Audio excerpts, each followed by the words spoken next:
L'argent. L'argent est le maître du monde. Notre quotidien, nos projets, notre avenir dépendent de l'argent qui circule dans l'économie. Pourtant, rares sont les citoyens, les politiciens, les décideurs sachant vraiment ce qu'est l'argent, d'où vient l'argent, qui fabrique l'argent. Beaucoup croient que l'argent est fabriqué par l'État, qu'ils ont réellement de l'argent sur leur compte, et que les banques prêtent l'argent de leurs déposants quand elles font crédit. Ces trois croyances sont fausses. La confusion règne au profit d'une finance mondialisée qui, de crise en crise, renforce son pouvoir de domination et détruit lentement nos démocraties, alors même qu'une infime proportion de la population mondiale n'a jamais accumulé autant de richesses. En partant de ce que tout le monde connaît, pas à pas, en employant les termes techniques, en illustrant chaque principe par des exemples simples, ce document vous donne les bases indispensables à la compréhension du système bancaire et monétaire, et met en perspective les crises financières et économiques qui ne cessent de s'aggraver depuis 2008. La monnaie est au cœur de nos économies. Elle en est le fluide qui permet les échanges des biens et des services. Les biens, ce sont les objets physiques qui ont un prix, comme de la nourriture, des outils, de l'immobilier, des objets de la vie courante, des véhicules, de l'électronique. Un service, c'est du temps que l'on consacre à réaliser quelque chose contre une rémunération. Les architectes, les médecins, les garagistes, les peintres, les avocats, les comptables vendent de leur temps, sous la forme de services. Les biens et les services sont achetés avec de la monnaie. Savoir qui crée la monnaie est donc indispensable pour comprendre comment le monde fonctionne. La monnaie prend plusieurs formes, qu'il faut bien distinguer. Sans la connaissance des diverses formes de monnaie et les mécanismes qu'elles impliquent, il est impossible de comprendre le système monétaire et bancaire, et plus globalement l'économie. Il y a la monnaie sous la forme de billets et de pièces de monnaie. On l'appelle la monnaie centrale corporelle. C'est celle que vous pouvez retirer au guichet ou au distributeur automatique de billets de votre banque. On peut la toucher, on peut partir avec, on peut physiquement la détruire.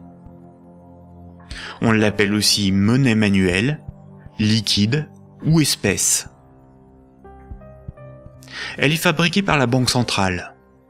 En dehors de la Banque centrale, personne n'a le droit de fabriquer des billets et des pièces de monnaie. La Banque centrale est une institution missionnée par l'État, ou les États d'une zone monétaire, pour fabriquer les billets et les pièces de monnaie. Elle a aussi pour mission de favoriser le bon fonctionnement de l'économie. Son but n'est pas de faire des profits, mais d'appliquer la politique monétaire. En France, comme pour l'ensemble des pays de la zone euro, la Banque centrale est la BCE, ou Banque centrale européenne. La BCE gère une monnaie nommée euro. Et puis il y a un autre type de monnaie, beaucoup moins connu. C'est la monnaie qui est sur votre compte en banque, appelée monnaie scripturale. Cette monnaie n'existe que sous la forme de chiffres dans les systèmes informatiques de comptabilité des banques commerciales privées. On l'appelle aussi monnaie secondaire. Les banques commerciales privées, appelées aussi banques de second rang ou banques secondaires, sont les banques des particuliers et des entreprises, comme la BNP, le Crédit Agricole ou la Société Générale. Ce sont des entreprises privées dont le but est le profit. Les banques commerciales privées sont les distributeurs des billets et pièces de monnaie. Ce sont des intermédiaires, des commerçants, qui font le commerce de la monnaie centrale. Elles ont développé un substitut à cette monnaie, qui est la monnaie secondaire ou monnaie scripturale privée. Elles réalisent la gestion des moyens de paiement tels que les chèques, les cartes bancaires, les virements et les prélèvements. Pour comprendre l'origine des différentes formes de monnaie, il faut comprendre pourquoi la monnaie a été créée et parcourir son histoire de l'Antiquité à nos jours.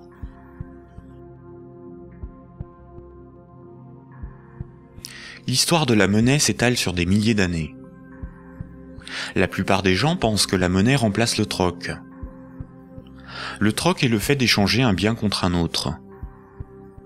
Par exemple, lorsque Paul et Jacques se rencontrent, Paul voudrait échanger 5 salades contre 10 kilos de pommes de terre. Sauf que si Jacques n'accepte pas de salade en échange de ses pommes de terre, il accepterait quelque chose d'autre, une denrée dont tout le monde a besoin. La monnaie serait apparue spontanément par la sélection de marchandises parmi les plus pratiques et les plus recherchées pour ces échanges immédiats. Dans un premier temps, le riz, l'avoine ou les animaux auraient été utilisés comme monnaie jusqu'à l'apparition de monnaies métalliques, d'or ou d'argent, forme ultime de monnaie. Le crédit ne serait apparu que plus tard, quand de la monnaie fut accumulée pour être prêtée à ceux qui en avaient besoin.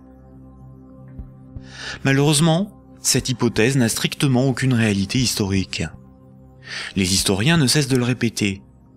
Ce n'est pas le troc qui apparut en premier, mais le crédit, c'est-à-dire la comptabilité des dettes, bien avant l'apparition de la monnaie.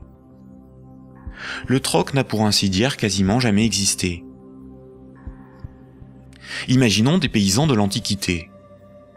Paul produit des salades qu'il récolte au printemps, et Jacques produit des pommes de terre qu'il récolte à l'automne. Jacques va emprunter 5 salades à Paul au printemps. Jacques doit l'équivalent de 5 salades à Paul. Ce n'est qu'à l'automne, 6 mois plus tard, que Jacques va le rembourser en lui donnant 10 kilos de pommes de terre. C'est la confiance qui permet ces échanges différés. On peut dire que Paul et Jacques se font confiance. Ils partagent un même principe moral qui est qu'une dette doit être honorée.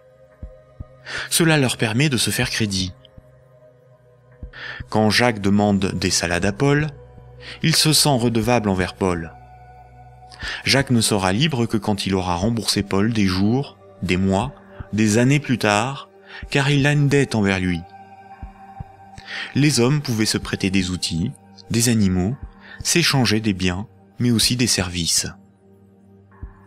Au-delà d'un certain volume d'échanges, la parole donnée ne suffit plus à garantir la confiance, il faut consigner par écrit. On invente l'écriture. Alors il faut apprendre à lire, écrire et compter. On invente l'école. Il faut aussi avoir confiance dans la quantité, mesurer ce que l'on échange. On invente les étalons et la métrologie. Enfin, il faut aussi avoir un arbitre en cas de litige. On invente les tribunaux. Les communautés prenaient une unité de compte virtuelle, ou un étalon, pour donner un prix aux biens et aux services qu'ils s'échangeaient. Si 5 salades valaient 10 unités de compte, alors quand Paul donnait 5 salades à Jacques, il lui devait 10 unités de compte. On a retrouvé nombre d'objets servant de registre de dette. Des bâtons, des boules d'argile, des papyrus, des bouts de tissu, des figurines. Parmi les plus anciens registres figurent des centaines de milliers de tablettes d'argile de l'époque sumérienne, où étaient tenus des comptes et consignés des dettes. Ces tablettes étaient gérées par des temples proches des marchés. Personne ne pouvait empêcher les hommes de se faire crédit. Les unités de compte nécessaires à donner un prix à ce qui s'échangeait n'étaient qu'indicatives. Il n'est pas nécessaire de se procurer ou d'acheter des centimètres à chaque fois que l'on mesure ce que l'on prête à autrui. Durant plusieurs milliers d'années, il n'y avait pas de monnaie, juste la comptabilité des dettes des uns et des autres et des communautés entre elles. Ce n'est que beaucoup plus tard, environ 700 ans avant Jésus-Christ, que des souverains ou des castes régnantes ont imposé l'usage de monnaie comme moyen d'échange, sous la forme d'un objet dont ils s'attribuaient l'exclusivité de la production. Ils émettaient la monnaie, généralement des pièces d'or, d'argent ou de cuivre, payaient leurs soldats avec, et menaient des guerres pour conquérir de nouveaux territoires. Pour se procurer nourriture et équipement, les soldats imposaient par la force aux paysans et aux marchands cette monnaie comme paiement. Le pouvoir récupérait ensuite de cette monnaie lors de la perception des impôts. Comme tout le monde devait disposer de monnaie pour payer les impôts, elle devenait rapidement la monnaie officielle. Elle était acceptée comme paiement et elle se diffusait dans la communauté. Le pouvoir pouvait donc acheter nourriture, marchandises et richesses grâce à la monnaie qu'il produisait lui-même. Tant que l'on avait une dette, on n'était pas libre. On risquait de devenir l'esclave de son créancier ou d'être emprisonné si on ne s'acquittait pas de l'impôt. C'est la servitude pour dette.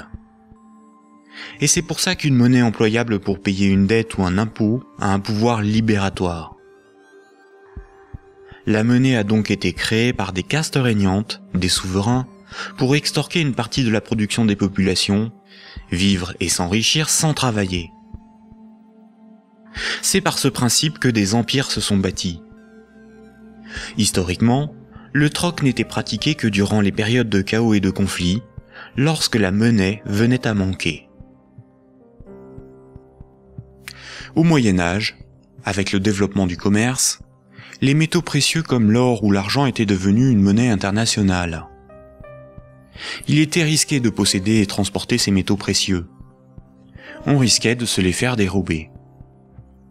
À partir du XVIIe siècle, les marchands de Londres et de Stockholm commencèrent à confier la garde de leurs métaux précieux aux orfèvres, les négociants en métaux précieux. En échange, les orfèvres leur donnaient un reçu, un certificat de dépôt nominatif qui permettait à son détenteur de récupérer à tout moment son métal précieux. Lors des retraits, les orfèvres demandaient une petite somme pour le service de stockage rendu. Les boutiques des orfèvres devinrent des coffres fort bien gardés. Puis ces certificats sont devenus non nominatifs. Il était simplement inscrit dessus le poids de métal précieux qu'ils représentaient. Les marchands se mirent à se payer non pas en métal précieux, mais avec ces certificats. La monnaie papier était née. Les orfèvres constataient que les marchands laissaient leurs métaux précieux dans leurs coffres. Ils eurent donc l'idée de prêter ces métaux précieux à d'autres marchands pour développer leur commerce. Mais plutôt que de prêter les métaux précieux entreposés dans leurs coffres, les orfèvres émettaient des certificats papier.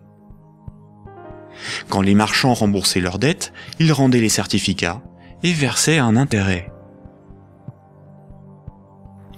Les orfèvres se mirent à imprimer bien plus de certificats que de métaux précieux disponibles dans leurs coffres. Cette pratique leur permit de s'enrichir en multipliant les intérêts perçus. Quand les certificats étaient rendus aux orfèvres, ils étaient détruits. Comme le papier monnaie échangeable contre des métaux précieux était accepté par les marchands comme paiement, les orfèvres pouvaient en imprimer pour leurs propres dépenses et achats. Tant que les emprunteurs et déposants ne venaient pas tous au même moment demander l'échange de leurs certificats contre l'équivalent en métal précieux, leur petit tour de magie pour s'enrichir restait secret. Aujourd'hui, les métaux précieux sont remplacés par la monnaie centrale. Avec l'avènement de la République et de la démocratie, c'est l'appareil législatif qui rédige la loi au nom du peuple, et l'État, la nation, fait fabriquer sa propre monnaie par la Banque centrale. La loi dit que tout citoyen est obligé d'accepter non pas des métaux précieux, mais de la monnaie de l'État comme règlement d'une dette. C'est ce qui donne son cours légal à la monnaie de l'État. Cette monnaie est dite fiduciaire, du latin fiducia, qui veut dire confiance. Sa valeur est liée à l'assurance qu'on peut échanger des biens et services avec cette monnaie. Rappelez-vous, quand un marchand déposait des métaux précieux chez l'orfèvre, il lui donnait l'équivalent en certificat de dépôt. Plus tard, le marchand pouvait retourner chez l'orfèvre et récupérer ses métaux précieux contre ses certificats. Aujourd'hui, quand le client d'une banque dépose des billets sur son compte, la banque le crédite.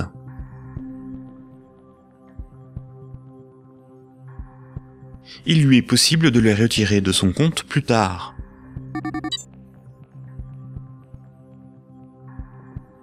La monnaie secondaire, ou monnaie scripturale privée, est l'équivalent des certificats de dépôt des orfèvres. Tout comme le certificat de l'orfèvre est une reconnaissance de dette de l'orfèvre envers le marchand, un compte bancaire est une dette en monnaie centrale de la banque envers son client.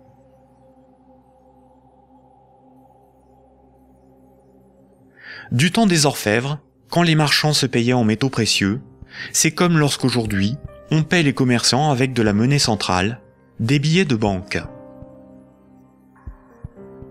Ensuite, quand les marchands se payaient avec des certificats de dépôt de l'orfèvre, c'est comme lorsqu'aujourd'hui, on paie un commerçant par un transfert de monnaie scripturale de notre compte bancaire à celui du commerçant.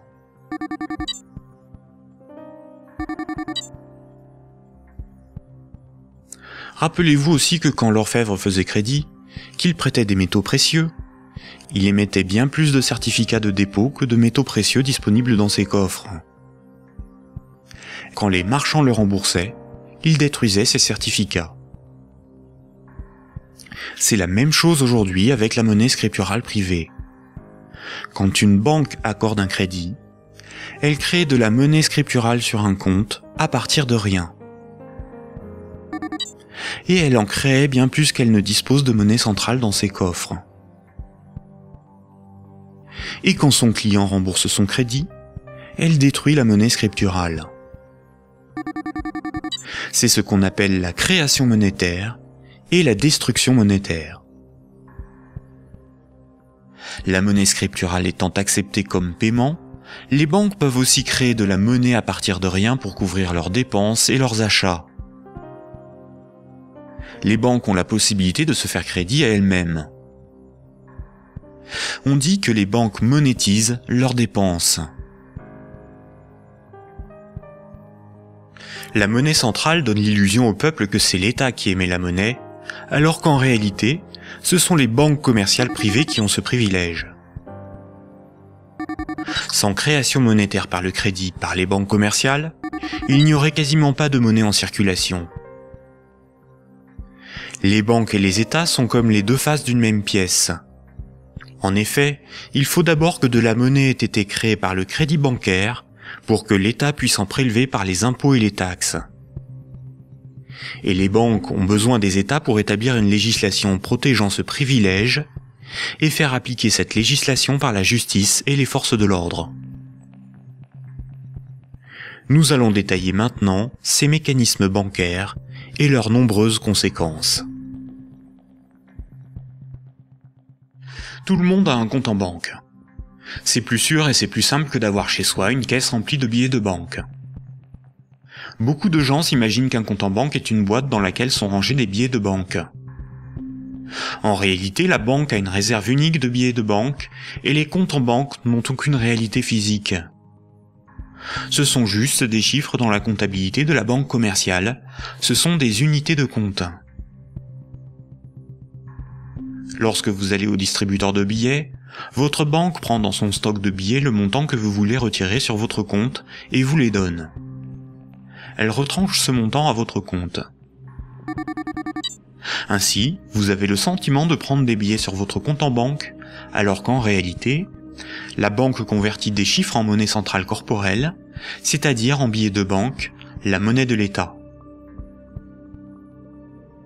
À l'inverse, quand vous déposez des billets sur votre compte, la banque les prend et les met dans son stock de billets et augmente le chiffre de votre compte. Votre compte ne représente pas un petit tas de billets de banque, mais seulement un chiffre dans un ordinateur. Vous ne retirez que très rarement l'ensemble de ce qui est sur votre compte. Vous retirez juste ce qu'il vous faut pour faire vos petits achats dans les commerces. Tout le reste, vous le laissez sur votre compte. Et le commerçant qui reçoit vos billets comme paiement les dépose lui aussi sur son compte.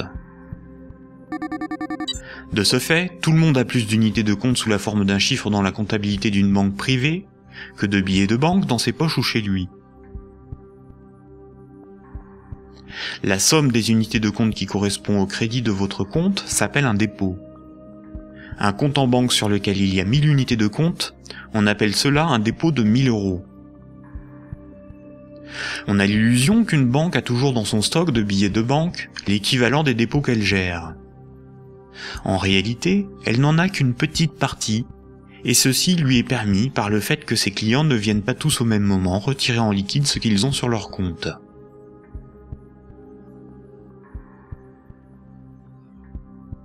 En Europe, la monnaie centrale est la monnaie qui a cours légal.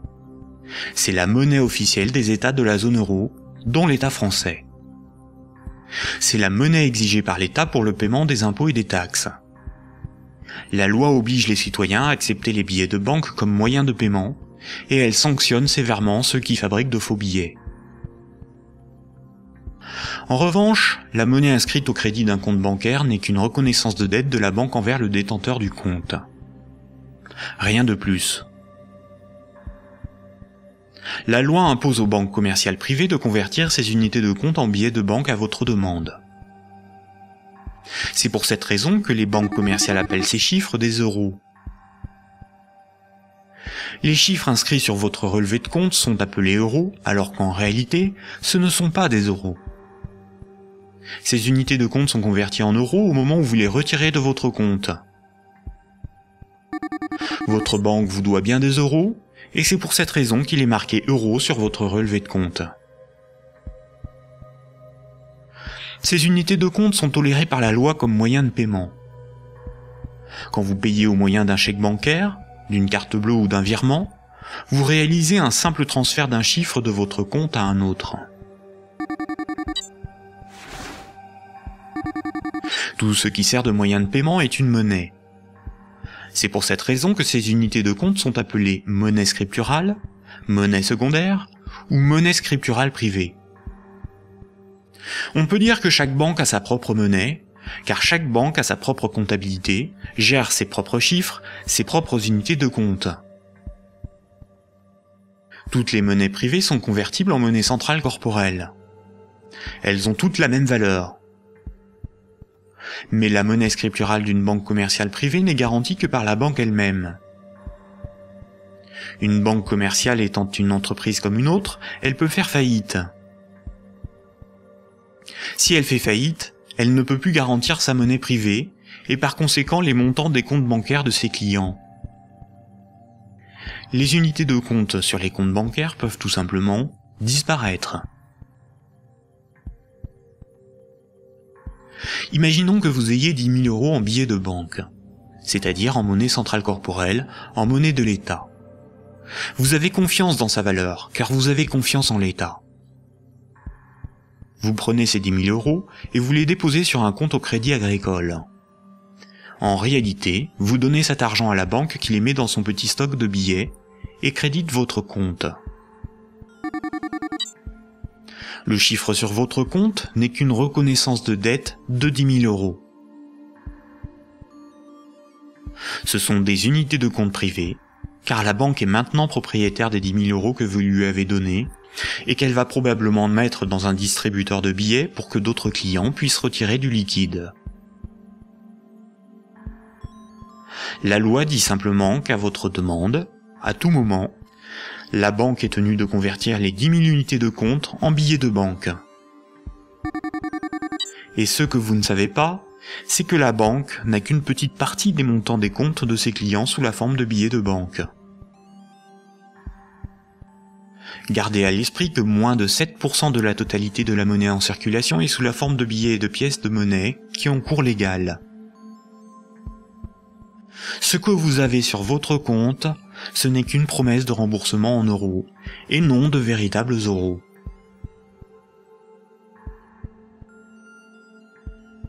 De nos jours, tout le monde paie des sommes de petite et grande taille sans jamais employer de billets de banque. La carte bancaire, la carte de crédit, les chèques bancaires, les prélèvements automatiques et les virements forment l'essentiel des procédés de paiement. Quand un client d'une banque veut transférer de l'argent à un autre client de la même banque pour le payer, que ce soit des entreprises ou des particuliers, la banque ne réalise qu'une manipulation de chiffres. Elle retranche au compte du client la somme inversée et l'ajoute au compte du destinataire. Aucun billet de banque n'est intervenu dans la transaction, et pourtant, les deux clients, en interrogeant leur banque, constatent bien qu'un transfert a été effectué. En revanche, quand un transfert doit être effectué entre les comptes bancaires de deux banques commerciales distinctes et concurrentes, la monnaie centrale intervient. Toutes les banques commerciales privées ont un compte à la banque centrale. Aucun particulier ni aucune entreprise ne peut avoir un compte à la banque centrale. Seules les banques commerciales et le trésor public, c'est-à-dire l'État, ont un compte à la banque centrale. La banque centrale réalise la comptabilité là aussi avec des chiffres dans des ordinateurs, et non pas des tas de billets de banque. Et cela pour des raisons purement pratiques. On appelle cette monnaie la monnaie centrale scripturale. Ces comptes sont en monnaie banque centrale ou monnaie centrale. Quand une banque commerciale a trop de billets, elle peut les déposer sur son compte à la banque centrale. Quand elle en a besoin pour alimenter ses distributeurs automatiques, elle demande à la banque centrale de lui convertir des euros scripturales en billets de banque. Généralement, on ne fait pas la distinction entre monnaie centrale scripturale et monnaie centrale corporelle, c'est-à-dire les billets de banque. On appelle la somme de la monnaie centrale, scripturale et corporelle, la base monétaire. Entre elles, les banques commerciales se paient en monnaie centrale. Les banques n'acceptent pour paiement des autres banques que de la monnaie centrale. Quand un client veut transférer de la monnaie scripturale de son compte vers celui d'un client d'une autre banque, la monnaie scripturale est convertie en monnaie centrale, puis transférée à l'autre banque, qui va encaisser cette monnaie centrale et créditer le compte du destinataire. Ainsi, les banques se paient entre elles en monnaie centrale, car la monnaie scripturale privée d'une banque n'a pas de valeur pour les autres banques. La comptabilité du Crédit Agricole n'a rien à voir avec la comptabilité de la Société Générale. Ce sont deux entreprises distinctes et concurrentes. Ce qui existe entre les banques et pour les banques, c'est uniquement la monnaie banque centrale. C'est celle qui a cours légal, c'est la monnaie de l'État. Quand un client d'une banque a 1000 euros sur son compte, la banque n'est pas riche de 1000 euros. Elle doit simplement 1000 euros en monnaie centrale à ce client. C'est un chiffre dans sa comptabilité. Ce qui fait la richesse de la banque, c'est ce qu'elle possède, comme des immeubles, des bureaux, des actions, des titres financiers, et la monnaie centrale qu'elle a sous la forme de billets de banque ou de monnaie centrale sur son compte à la banque centrale. En revanche, à tout moment, la banque peut devoir s'appauvrir de 1000 euros si ce client les transfère sur un compte d'une autre banque, car cette autre banque veut être payée en monnaie centrale.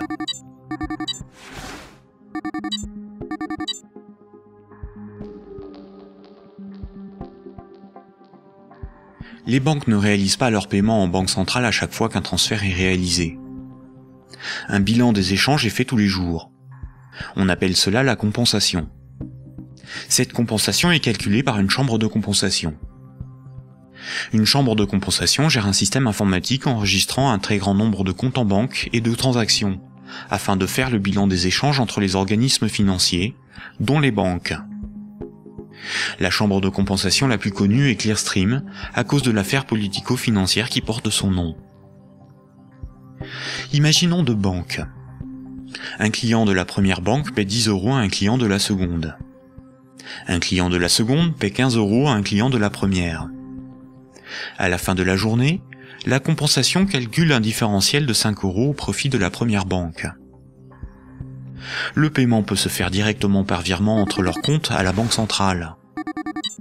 Quand une banque voit son compte débité à cause d'une compensation ou par un retrait au guichet par un client, on appelle cela une fuite. Elle s'appauvrit, car sa monnaie centrale fait partie de ses richesses. Imaginons une banque qui a 4 déposants qui ont chacun 25 000 unités de compte. On peut dire que la banque doit 100 000 euros à ses clients. Imaginons que cette banque a 10 000 euros sur son compte à la banque centrale.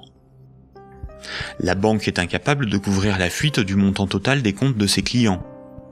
Elle est potentiellement en faillite, car 90 000 unités de compte de ses clients ne sont pas couverts par de la monnaie centrale. Seuls 10 000 euros en billets peuvent être versés à l'ensemble de ses clients. C'est le principe de la couverture partielle des dépôts, appelé système à réserve fractionnaire. Si la totalité de ses clients viennent tous au même moment pour retirer leur argent, la banque fait immédiatement faillite. Quand tous les clients d'une banque viennent retirer tout leur argent, c'est ce que l'on appelle un bank run. Face à cette situation, les autorités ont mis en place un fonds en monnaie centrale en cas de faillite bancaire, le fonds de garantie des dépôts bancaires. En France, ce fonds se porte officiellement garant de 100 000 euros maximum par compte bancaire. Malheureusement, La plupart des grandes banques gèrent des dépôts bien supérieurs à ce qu'il y a dans ce fonds. Le fonds est d'environ 2 milliards d'euros, alors que les banques françaises gèrent près de 1000 fois plus de dépôts en monnaie scripturale. Par conséquent, la faillite de quelques grandes banques du monde provoquerait la disparition d'une partie des dépôts bancaires de leurs clients. Le Trésor public, c'est la caisse de l'État. Le Trésor public a un compte à la Banque centrale. Le Trésor public encaisse toutes les taxes et impôts qui forment les recettes de l'État. Le Trésor public paie toutes les dépenses de l'État. Il paie les fonctionnaires, les investissements de l'État, ses infrastructures, ses frais de fonctionnement, ses fournisseurs. Quand vous payez vos impôts ou des taxes, vous les payez directement au Trésor public. Si un client d'une banque veut payer 1 000 € au Trésor public, la banque convertit la monnaie scripturale privée en monnaie banque centrale et transfère cette monnaie centrale sur le compte du Trésor public. Le Trésor public n'accepte pour paiement que la monnaie centrale. Quand le Trésor public paie un de ses fournisseurs, il verse de la monnaie centrale à la banque commerciale privée qui en détient le compte, et celle-ci crédite le compte de l'entreprise bénéficiaire.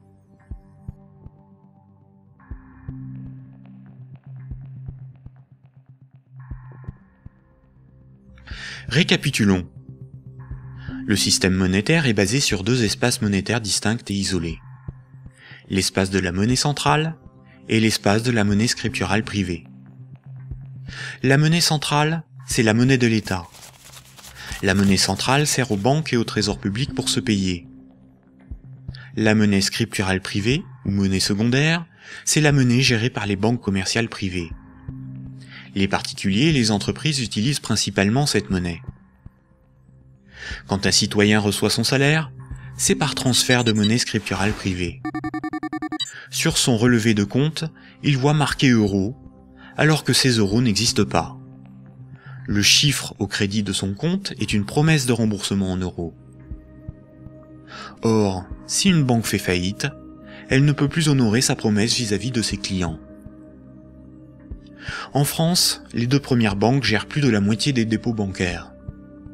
Aucun gouvernement ne permettra à une grande banque de faire faillite, car des millions de citoyens et d'entreprises perdraient une partie de leur argent. Ce serait une catastrophe sociale que l'ensemble de la société devrait compenser par l'appauvrissement général de la population. Toute entreprise peut faire faillite si elle est mal gérée, même les plus importantes. Mais cette règle ne s'applique pas aux grandes banques. Les gouvernements les sauvent en taxant l'ensemble des citoyens si nécessaire. Voici ce qu'en pense Frédéric Lordon, économiste, directeur de recherche au CNRS et chercheur au Centre de sociologie européenne. Frédéric Lordon, vous êtes plus radical ? J'en ai peur. C'est-à-dire, il me semble que derrière toutes les argumentations techniques du monde, il y a une question préjudicielle qui est une question de principe.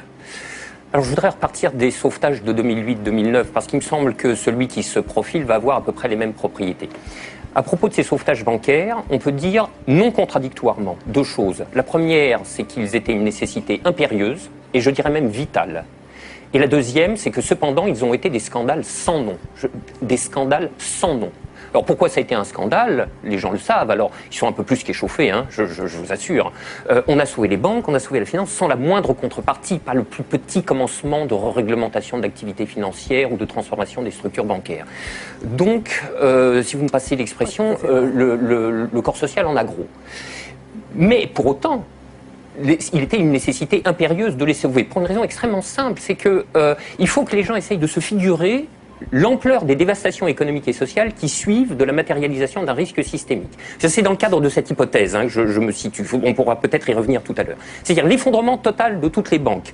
Les transactions les plus élémentaires deviennent impossibles. Je veux dire, aller acheter son pain à la boulangerie, ça marche plus. Tout simplement parce que retirer de l'argent au distributeur à billets, ça marche pas. Faire un chèque, ça marche pas. Une carte bleue, ça marche pas. Vous avez les piécettes dans la poche, ça vous mène pas loin. Vous tenez 4-5 jours en forçant plutôt sur les patates. Et après, c'est retour au jardin potager pour ceux qui en ont un, et pour les autres, c'est retour vers l'état de nature économique. Ce que vous décrivez là, ça semble une catastrophe.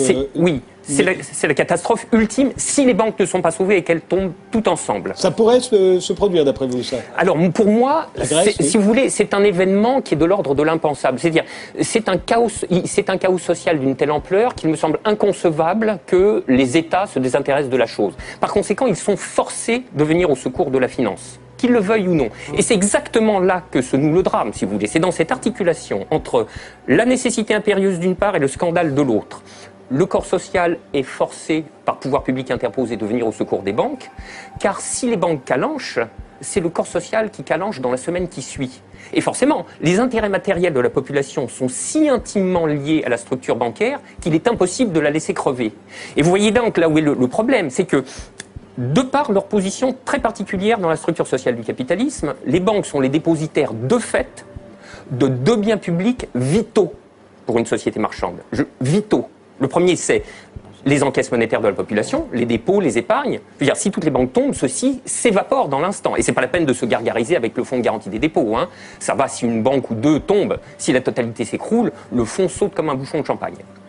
Et le deuxième bien public vital, c'est l'intégrité du système des paiements.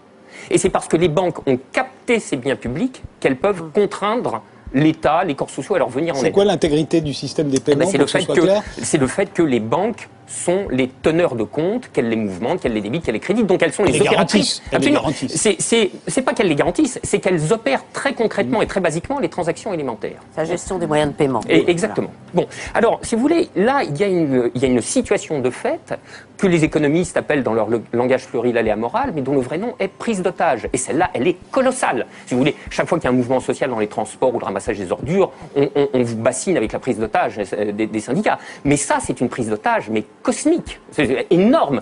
Personne n'en parle jamais. Donc, la question de principe est la suivante. Derrière la question du sauvetage des banques et derrière la question des banques tout court, le corps social doit se poser la question de savoir s'il continue de tolérer que ces biens publics vitaux soient ainsi remis à des intérêts privés, et spécialement à des intérêts privés aussi mal éclairés que ceux de la finance quand elle est mouillée jusqu'aux sourcils dans les marchés de capitaux. Bon, je trouve que poser la question, c'est y répondre. Et si on ne répond pas non, cette obligation de venir à la rescousse des banques se reposera éternellement. D'où ma conclusion. Il faut envisager la déprivatisation intégrale du secteur bancaire. La nationalisation. Alors, la nationalisation...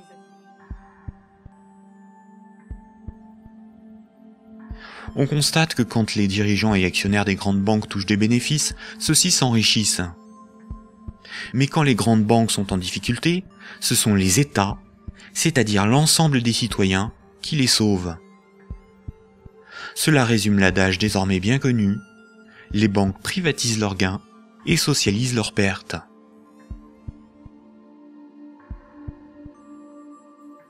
Pour bien comprendre le mécanisme de création monétaire, nous devons savoir ce qu'est un actif. Imaginons que Paul possède une moto, des vêtements, une télévision, un ordinateur et 200 € sur lui en billets de banque. Tout ceci représente ses actifs, car les actifs, c'est ce que l'on possède. Les 200 € qu'il a sur lui sont ses actifs financiers. Maintenant, Jacques emprunte à Paul 100 €. En lui empruntant cette somme, Jacques signe une reconnaissance de dette l'engageant à rembourser Paul dans un mois. Les actifs financiers de Paul restent de 200 €, car il possède encore 100 € en billets, ainsi que la reconnaissance de dette de Jacques d'une valeur de 100 €. Cette reconnaissance de dette va à ses actifs, car il s'agit de quelque chose qu'il possède. Paul a ce qu'on appelle une créance sur Jacques. Jacques est débiteur de Paul. En cas de litige, si Jacques ne rembourse pas Paul, la justice pourra intervenir pour forcer Jacques à respecter ce contrat. Elle pourra alors le forcer à vendre un de ses actifs matériels pour rembourser Paul, comme sa télévision s'il en a une. Généralement, la comptabilité d'une entreprise ou d'une banque est synthétisée sous la forme d'un bilan. Un bilan comptable est une synthèse permettant de représenter ce que l'entreprise possède, ses actifs, et ce qui lui appartient pas ou ce qu'elle doit, son passif. La différence entre son actif et son passif représente son résultat. On peut aussi l'appliquer à un particulier. Voici à quoi ressemblerait le bilan de Paul. Dans les actifs de Paul figurent ses actifs financiers, constitués de ses billets de banque et de la dette de Jacques, ainsi que ses actifs matériels, constitués de sa télévision, son ordinateur, sa moto, dont la valeur de revente à date est estimée de 1000 €. Pour notre démonstration, nous ne garderons que les actifs financiers. Son bilan financier est positif de 200 €. Le bilan de Jacques, qui n'avait aucun actif, est celui-ci. Jacques possède 100 € en billets, mais doit aussi 100 € à Paul. Le passif, c'est ce qu'on doit. Son bilan est donc nul, car son passif annule son actif. Donc un actif est quelque chose qui a une valeur financière que l'on peut inscrire dans un bilan. S'il est à l'actif du bilan, c'est quelque chose que l'on possède.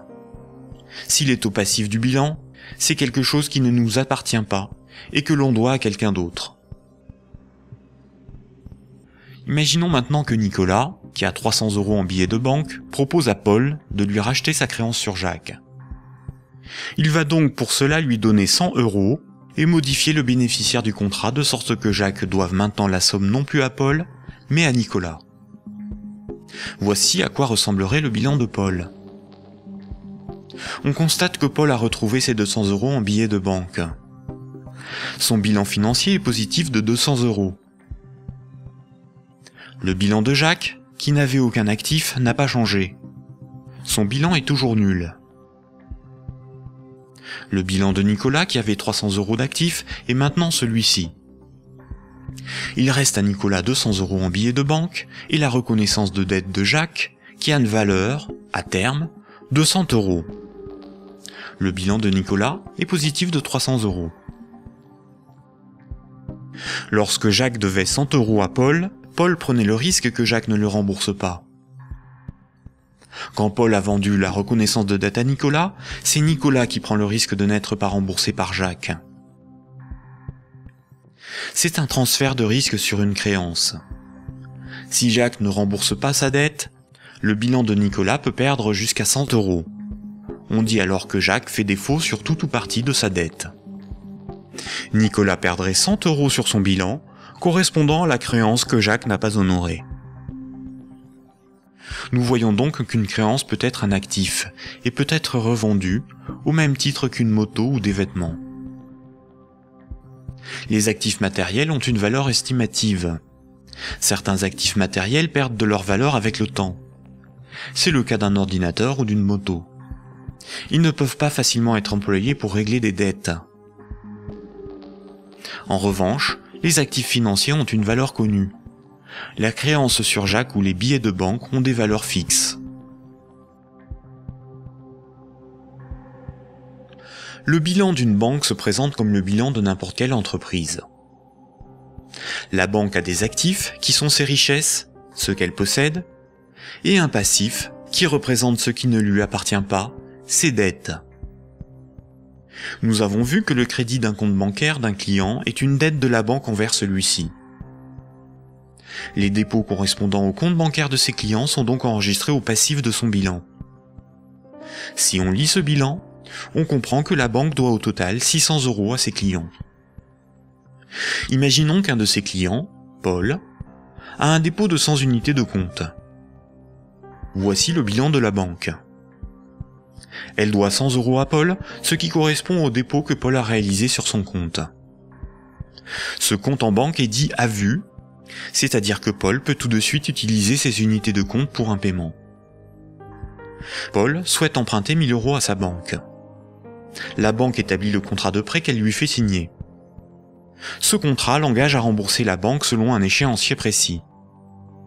Paul devra rembourser les 1000 € empruntés, appelés capital du crédit, plus 50 € d'intérêt.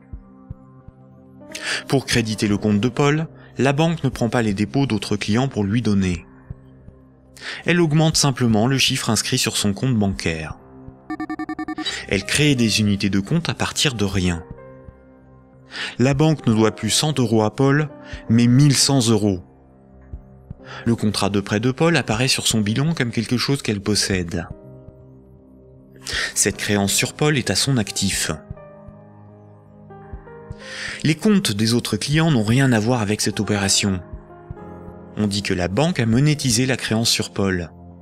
Elle a transformé cette créance en moyen de paiement sous la forme de monnaie scripturale privée ajoutée au compte de Paul. On appelle cette opération d'augmentation des dépôts par simple jeu d'écriture la création monétaire.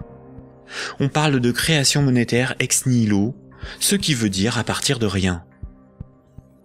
Enfin, quand Paul va rembourser le crédit, la banque va annuler des unités de compte chaque mois, selon l'échéancier du crédit, directement sur le compte de Paul.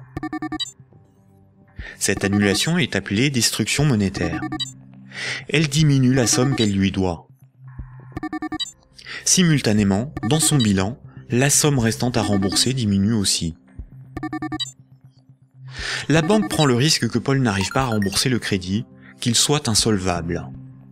C'est le risque de faire crédit ou risque de contrepartie. On pourra qualifier alors la créance de Paul, le contrat de prêt, d'actifs pourris ou d'actifs toxiques. Cette opération de création de moyens de paiement artificiels, tout comme sa destruction progressive lors du remboursement, est difficilement compréhensible pour la plupart des gens, y compris pour ceux qui travaillent dans les banques, même à haut niveau. Il est pourtant évident que quand une banque accorde un prêt, aucun de ses clients ne voit son compte diminuer ne serait-ce que d'1 €. Ce mécanisme est très mal compris et les médias perpétuent, par ignorance, le mensonge selon lequel les banques doivent collecter des dépôts pour pouvoir prêter de l'argent. Pourtant, ce mécanisme est parfaitement décrit dans les manuels d'économie. Vous pouvez par exemple télécharger un petit fascicule intitulé « La monnaie et nous », édité par la Banque de France en 2009, expliquant la création monétaire par les banques commerciales privées.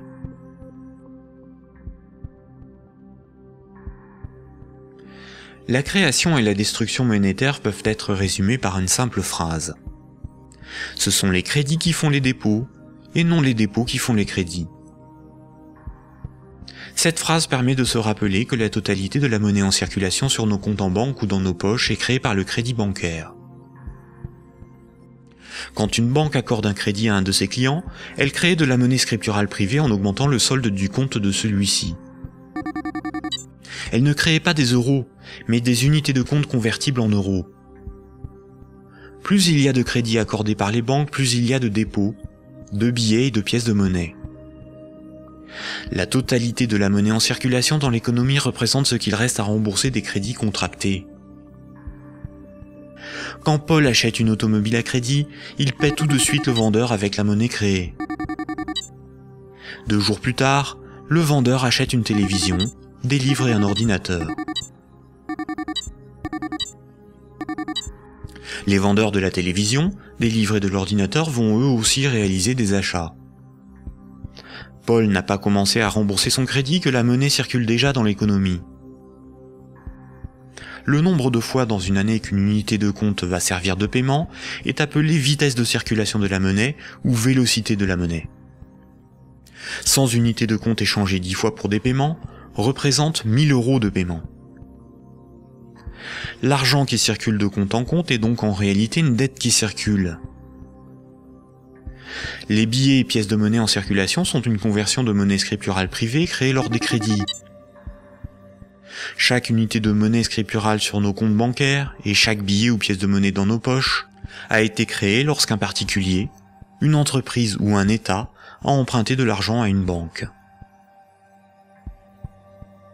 Une banque peut aussi créer des unités de compte pour ses propres dépenses.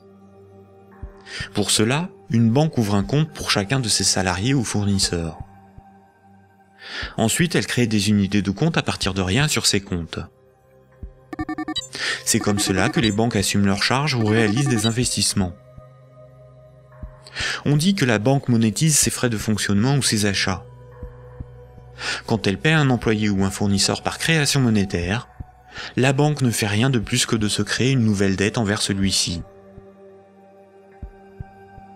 À l'inverse, quand une banque prélève une somme sur votre compte en banque, elle n'opère aucun transfert. Quand elle prélève des frais bancaires ou simplement les mensualités de remboursement d'un crédit bancaire, elle détruit de la monnaie. Ainsi, votre banque vous doit moins d'argent. Comme nous l'avons vu, historiquement, la monnaie remplaçant le troc est un mythe qui vous laisse penser que la monnaie est un élément physique permanent et donc il y a quelque chose sur votre compte. Ceci vous semble d'autant plus vrai que vous pouvez retirer des billets de banque de votre compte. Les médias vous font croire qu'une banque doit amasser de la monnaie avant de pouvoir en prêter. Mais en réalité, les banques ne prêtent pas l'argent des autres clients, puisque ce sont elles qui le fabriquent lors des crédits et qui le détruisent lors du remboursement des crédits. Un crédit n'est en rien un prêt ou un emprunt. Il s'agit en réalité d'une création monétaire temporaire ou d'une location de moyens de paiement.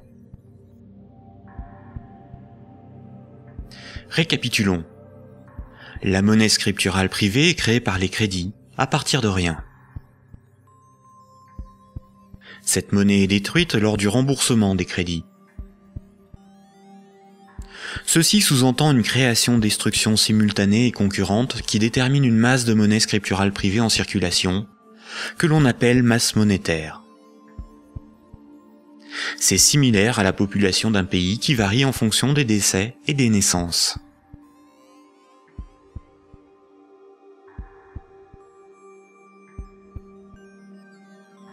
Trois citoyens et un banquier échouent sur une île déserte au beau milieu de l'océan. Ils s'organisent et décident de créer leur propre monnaie, qu'ils appellent euro. Le banquier fonde l'unique banque commerciale privée de l'île. Comme cette banque est nouvelle, les trois citoyens n'ont rien sur leur compte. Ils ne peuvent pas s'échanger et se vendre ce qu'ils produisent. Ils ont bien des marchandises à se vendre, mais aucune monnaie pour les payer. Pour disposer de moyens de paiement, chaque citoyen va faire un crédit de 10 €, remboursable en 11 mois. Chaque citoyen devra rembourser 10 € de capital, plus 1 € d'intérêt. Lorsque le banquier leur accorde le crédit, il crée 10 € à partir de rien sur chaque compte. Le premier mois, la masse monétaire est de 30 €. Les citoyens disposent de monnaie pour s'échanger ce qu'ils produisent. À la fin du premier mois, les citoyens commencent à rembourser leur crédit. Le banquier prélève 1 € d'intérêt, qu'il utilise pour acheter des marchandises aux citoyens. La masse monétaire reste de 30 €. À l'issue du deuxième mois, le banquier efface 1 € du compte de chaque citoyen. Il reste 27 € en circulation. À l'issue du troisième mois, le banquier efface à nouveau 1 € du compte de chaque citoyen. Il reste 24 € en circulation. De mois en mois, la situation devient un peu plus compliquée, car la masse monétaire ne cesse de baisser. Les citoyens se retrouvent en concurrence pour capter l'argent. À l'issue du 11e mois, après une farouche concurrence entre les trois citoyens pour capter la monnaie restante, leurs comptes sont vides, car tout le monde a remboursé exactement ce qu'il avait emprunté à la banque. Plus rien ne peut être ni acheté ni vendu. C'est la crise économique. Le banquier réunit les citoyens et leur dit : « Pour résoudre cette situation, c'est très simple. Vous n'avez qu'à m'emprunter à nouveau de l'argent. » Les citoyens acceptent. Ils font tous à nouveau un crédit de 10 €. À la fin du premier mois, le banquier prélève 1 € d'intérêt, qu'il garde pour lui car il a tout ce qu'il lui faut. Au fil des mois, le banquier supprime les euros correspondant au remboursement des crédits. Comme les intérêts n'ont pas été dépensés par le banquier, c'est au bout du 10e mois seulement que les comptes des trois citoyens sont vides. Il n'y a plus de monnaie en circulation, et pourtant il manque 3 € pour rembourser la totalité de leur crédit. Le banquier réunit les citoyens et leur dit : « Il y a une manière très simple de repousser le moment où vous serez à zéro sur vos comptes. Vous n'avez qu'à m'emprunter régulièrement de l'argent, bien avant que la masse monétaire ne baisse trop et que l'économie ne s'arrête. Et pour compenser les intérêts que je ne dépense pas, il vous suffit de m'emprunter à chaque fois quelques euros de plus. » Les citoyens acceptent. Désormais, ils sont en permanence endettés, sinon la monnaie disparaît et l'économie s'arrête. Ils appellent cela la croissance. Mais comme ils sont endettés, ils se mettent à produire toujours plus pour rembourser le banquier, bien au-delà de leurs besoins réels. Ils ne produisent pas pour avoir de quoi se vêtir, se nourrir ou se loger. Ils produisent pour avoir l'argent nécessaire pour rembourser leur crédit. L'argent est devenu le moteur de leur vie, et non ce dont ils ont besoin pour vivre. Ce système permet au banquier de ne rien produire. Il passe son temps à gérer ses comptes, à créer de la monnaie puis à la détruire. Avec la monnaie qu'il fabrique, il achète ce dont il a besoin aux citoyens. Rapidement, les ressources naturelles de l'île viennent à manquer. Il n'y a plus de bois, plus de gibier, plus d'eau, plus de terre pour produire toujours plus. La croissance a épuisé les ressources naturelles et détruit l'environnement. Cette petite histoire met en valeur de réalités tout à fait surprenantes. D'une part, les sommes dues aux banques sont globalement supérieures aux sommes disponibles pour les rembourser. D'autre part, si tout le monde remboursait ses dettes, il n'y aurait quasiment plus de monnaie en circulation dans le monde. Tous les comptes seraient vides, tous les billets et pièces de monnaie disparaîtraient. Le système monétaire fonctionne comme un système pyramidal. Pour payer les crédits en cours de remboursement, il faut que de nouveaux crédits soient accordés. Sinon, la monnaie se raréfie et certains emprunteurs sont dans l'incapacité de rembourser leurs crédits.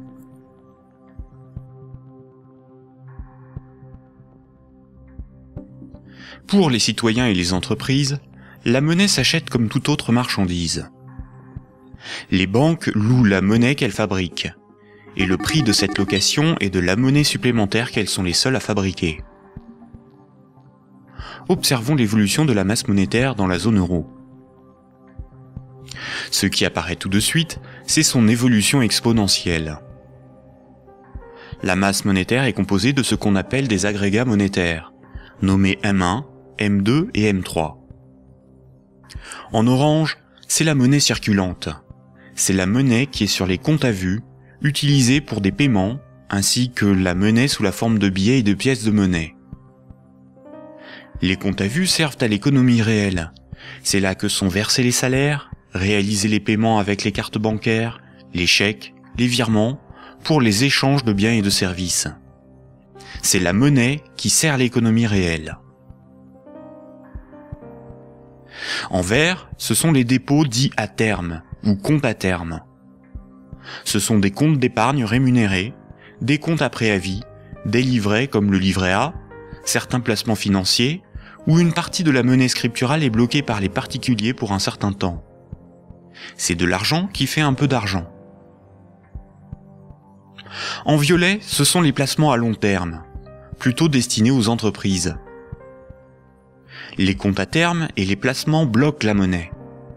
Cette monnaie n'est plus disponible pour réaliser des paiements, elle ne sert plus l'économie réelle. La masse de la monnaie qui circule, en orange, diminue quand les crédits sont remboursés par destruction monétaire. Elle diminue aussi quand de la monnaie est épargnée et passe d'un compte à vue à un compte à terme rémunéré, ou qu'elle est bloquée dans des placements à long terme. Par ailleurs, les banques ou des organismes spécialisés comme Sofinco ou CTLM proposent de prêter de la monnaie scripturale privée existante contre intérêt. Ce sont de véritables prêts de dépôt bancaire, sans création monétaire.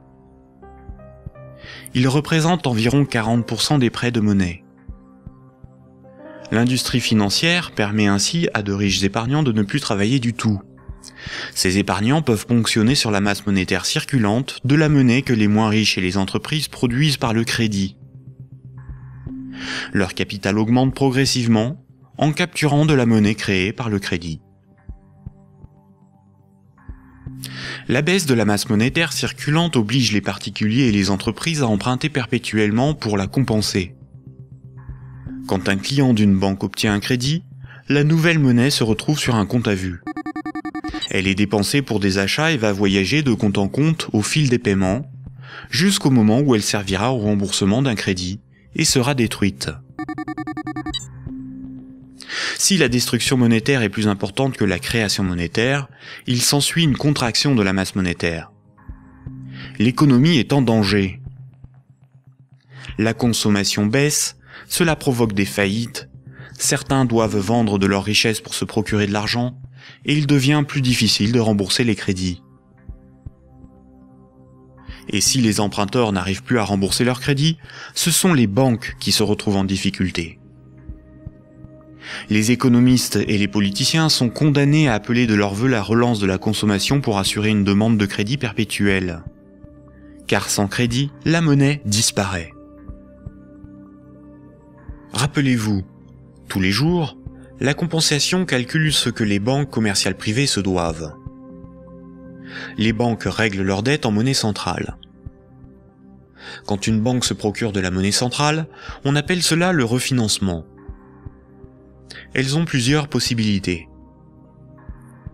Elles peuvent demander à la banque centrale un crédit en monnaie centrale.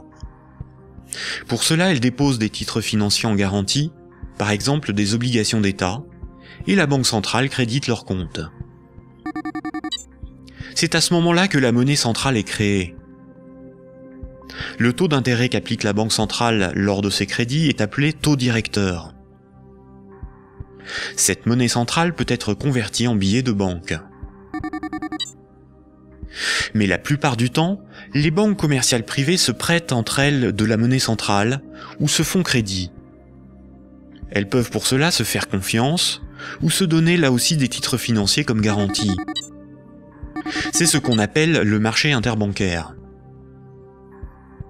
Comme toutes les banques se font crédit, se prêtent de la monnaie centrale ou des titres financiers, cela fait qu'elles sont toutes liées les unes aux autres. Si une grande banque fait faillite et qu'elle ne rembourse pas ce qu'elle avait emprunté aux autres banques, ce sont toutes les autres banques qui font faillite par effet domino. En 2008, les dérives du système financier ont provoqué une crise de liquidité dans le système bancaire. La crise de liquidité fait que les banques n'arrivent plus à régler leurs dettes, à se procurer de la monnaie centrale ou à se faire crédit. Les banques ont alors cessé d'accorder des crédits. L'évolution normale de la masse monétaire aurait dû être celle-ci. Malheureusement, la crise bancaire a stoppé la progression de la masse monétaire et s'est transformée en crise économique. Les États ont dû sauver les banques de la faillite. Mais le véritable coût de la crise financière est l'explosion de la dette des États pour éviter une aggravation de la crise, des milliers de faillites d'entreprises, des millions de nouveaux chômeurs. À l'avenir, une partie des dépôts bancaires pourrait être supprimée pour sauver les banques. Ainsi, les banques doivent moins d'argent à leurs clients, ce qui équilibre leur bilan. C'est ce qui s'est passé à Chypre en 2013. À partir de 2009, certaines banques centrales ont créé et donné des milliards en monnaie centrale aux banques commerciales pour faciliter le règlement de leurs dettes et ainsi leur éviter la faillite et relancer le crédit. C'est ce qu'on appelle des politiques d'assouplissement quantitatif ou quantitative easing. Cette monnaie centrale nouvelle pourrait être représentée sur ce graphique en tant que M0, appelée aussi base monétaire. Plutôt que d'accorder des crédits aux entreprises et aux particuliers avec une rentabilité incertaine, les banques commerciales privées ont utilisé cette monnaie centrale pour spéculer et acheter de la dette souveraine. Ainsi, d'une manière totalement artificielle, les bourses n'ont cessé de monter, la finance de s'enrichir et les États de s'endetter. Puisque pour rembourser les crédits passés, il faut que de nouveaux crédits soient accordés, on comprend mieux pourquoi les politiques d'austérité et de désendettement sont un suicide économique. Le crédit permet aux particuliers et aux entreprises d'acquérir des biens réels et à l'économie de se développer. La masse monétaire augmente. Une politique d'austérité provoque une contraction de la masse monétaire, condamnant à la faillite certains emprunteurs, qu'ils soient des particuliers, des entreprises ou des États. Les banques de ces emprunteurs peuvent saisir leurs maisons, leurs machines, leurs stocks. Les États doivent privatiser les services publics pour rembourser les marchés financiers. La baisse de la masse monétaire provoque la rareté de la monnaie, Et cette rareté provoque in fine des transferts de richesses réelles des débiteurs vers la minorité des créanciers, notamment les banques. C'est similaire au processus organisé par l'Occident vis-à-vis des pays en voie de développement. On endette ces pays pour qu'ils nous achètent des infrastructures, des machines, des moyens de production, via des prêts du FMI et de la Banque mondiale. Incapables de rembourser les crédits, leur faillite permet de saisir les ressources naturelles ou même ceux qu'ils ont achetés grâce à ces crédits. Le PIB d'un pays, c'est approximativement la somme des revenus dans ce pays en une année. Dans la zone euro, la dette des États représente 90% du PIB. Et les dettes du secteur privé représentent 160% du PIB. En d'autres termes, pour rembourser toutes les dettes, il nous faudrait travailler 2 ans et demi en donnant tous nos revenus aux banques et aux marchés financiers. Or, si on remboursait toutes nos dettes, il n'y aurait plus de monnaie en circulation. Ce système pyramidal de dette n'est viable que dans un équilibre précaire, car la capacité des emprunteurs à rembourser leurs crédits dépend de la capacité d'autres emprunteurs à contracter de nouveaux crédits.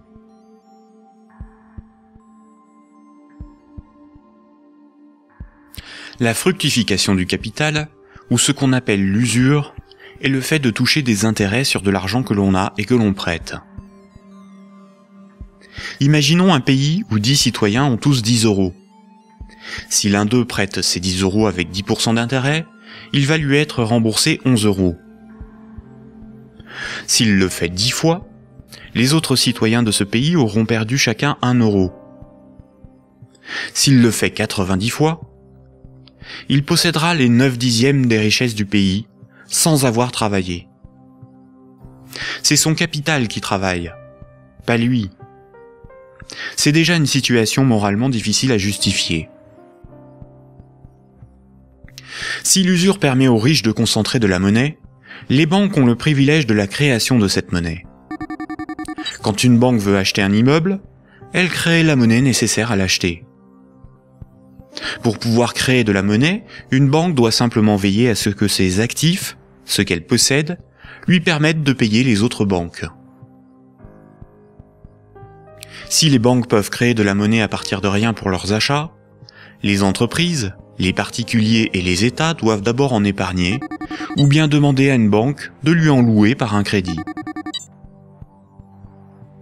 Voici ce que Maurice Allais, prix Nobel d'économie en 1988, disait de la création monétaire ex nihilo.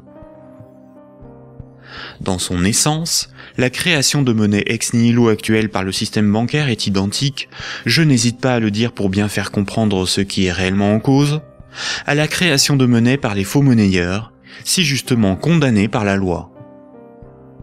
Concrètement, elle aboutit au même résultat. La différence est que ceux qui en profitent sont différents et autorisés à le faire. Les banques sont des entreprises à but lucratif. Elles ont des actionnaires, leur but est l'enrichissement. Par le privilège de la création monétaire, la spéculation et l'usure organisée à l'échelle industrielle, on constate une gigantesque concentration des richesses dans les mains d'un tout petit nombre de personnes.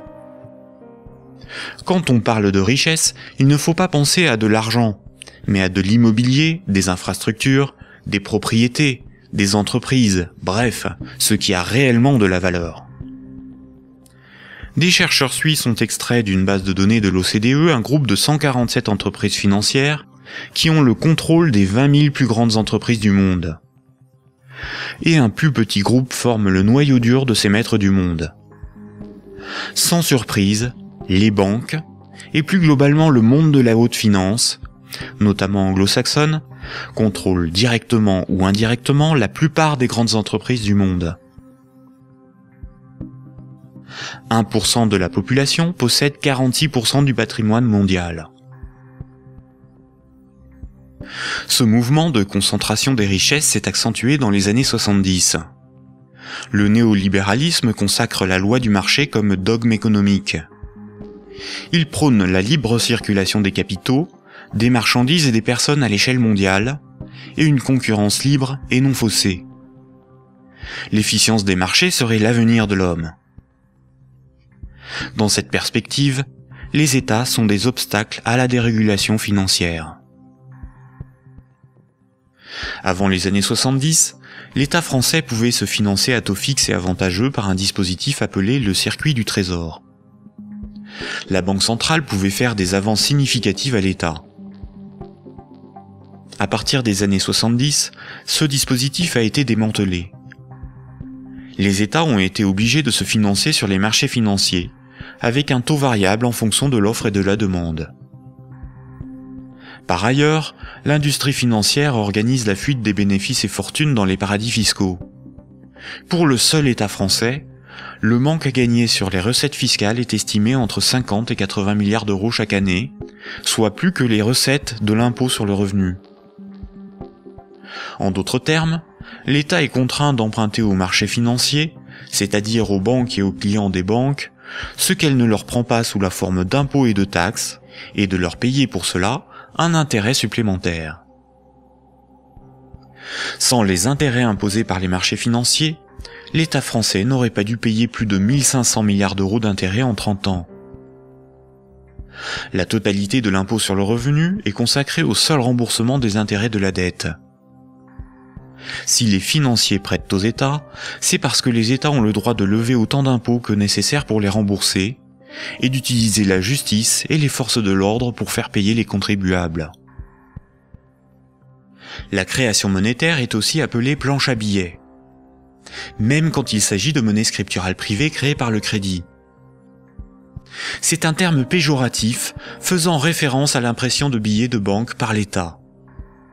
Ce terme est parfois employé par certains économistes de manière démagogique, pour induire en erreur quant aux responsabilités de la création monétaire et de l'inflation. L'inflation, c'est la hausse générale des prix. Une même baguette de pain vaut 1,30 € en 2013, alors que 10 ans plus tôt, elle valait 50 centimes. L'inflation est due au rapport entre la création monétaire et la création des richesses réelles. Si on crée plus de monnaie que de biens et services à vendre, les prix vont augmenter. La déflation, c'est l'inverse. C'est la baisse générale des prix. Si on crée des biens et services à vendre, et qu'on ne crée pas de monnaie pour les acheter, la monnaie va manquer et les prix vont baisser. L'hyperinflation est une inflation excessive des prix, supérieure à 12 500% par an. Si une baguette de pain vaut 1 € en 2013, s'il y a de l'hyperinflation, elle vaudra au minimum 12,50 € un an plus tard. Dans les années 70 et 80, l'inflation a atteint 15%, alors même que l'interdiction de permettre à la Banque centrale de faire des avances à l'État devait nous prémunir d'une telle situation. En réalité, interdire à l'État le financement à taux avantageux par sa propre banque centrale était le moyen non pas d'éviter une inflation excessive, mais de transférer une partie des recettes fiscales de l'État aux marchés financiers, c'est-à-dire aux banques et à leurs clients, et d'assurer aux banques commerciales privées le monopole de la création monétaire en supprimant la concurrence de l'État.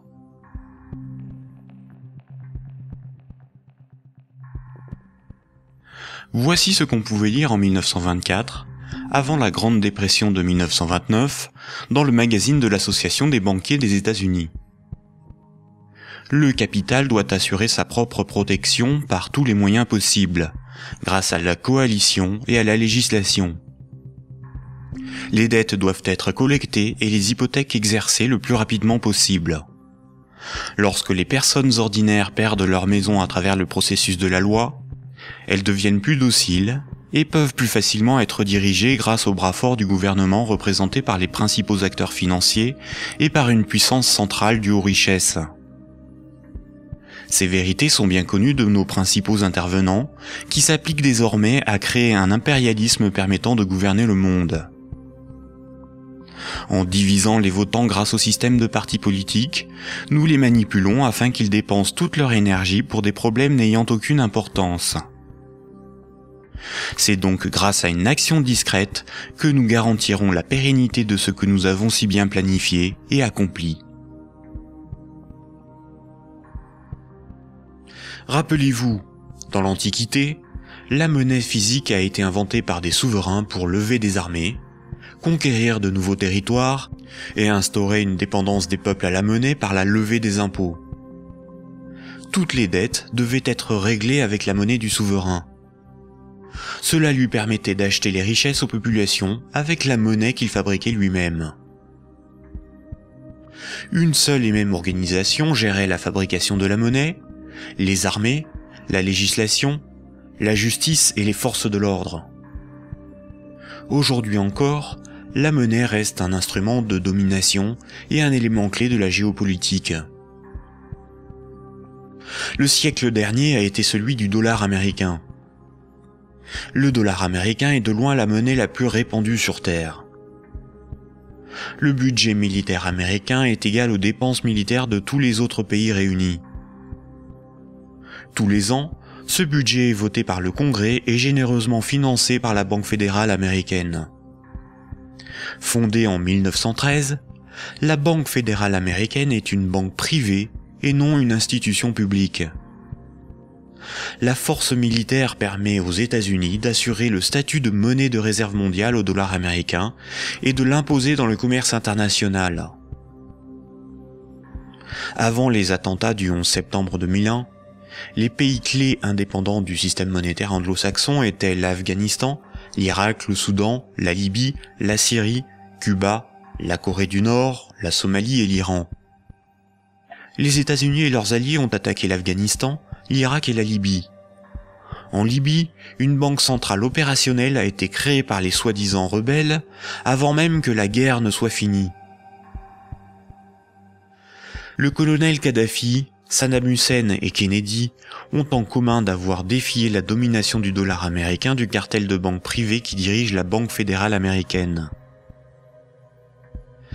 Aujourd'hui, les banques centrales sont indépendantes de tout pouvoir politique et sont coordonnées à l'échelle mondiale par la Banque des banques centrales, la BRI, Banque des règlements internationaux, située à Bâle en Suisse.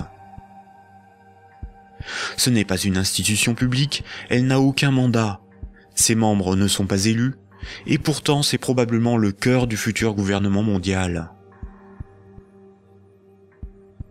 L'application de la loi par les tribunaux, les forces de l'ordre, l'armée, sont comme des services assurés par les États à la corporation bancaire, qui contrôle aussi les plus grandes entreprises du monde. La propagande et la guerre permettent d'étendre la zone d'influence des monnaies, et donc le pouvoir de ceux qui en contrôlent la production. Sans la création monétaire par les banques commerciales privées, l'économie ne pourrait pas se développer, et le financement des États par les impôts et les taxes ne serait pas possible. Par cette dépendance, les intérêts de la corporation bancaire sont aussi ceux de la classe politique. Mayer Amschel Rothschild, célèbre banquier du XVIIe siècle, considéré comme le père de la finance internationale, a triomphalement déclaré ceci. « Donnez-moi le droit d'émettre et de contrôler l'argent d'une nation, et alors peu m'importe qui fait ses lois. » Est-ce vraiment le peuple qui a le pouvoir ? Démocratie veut dire le pouvoir au peuple. En grec, démos c'est le peuple et kratos c'est le pouvoir. Dans un état de droit, celui qui établit les lois a le pouvoir. En démocratie, c'est le peuple qui écrit et vote les lois. Une aristocratie, c'est le pouvoir au meilleur. En grec, aristos, c'est le meilleur, et kratos, c'est le pouvoir.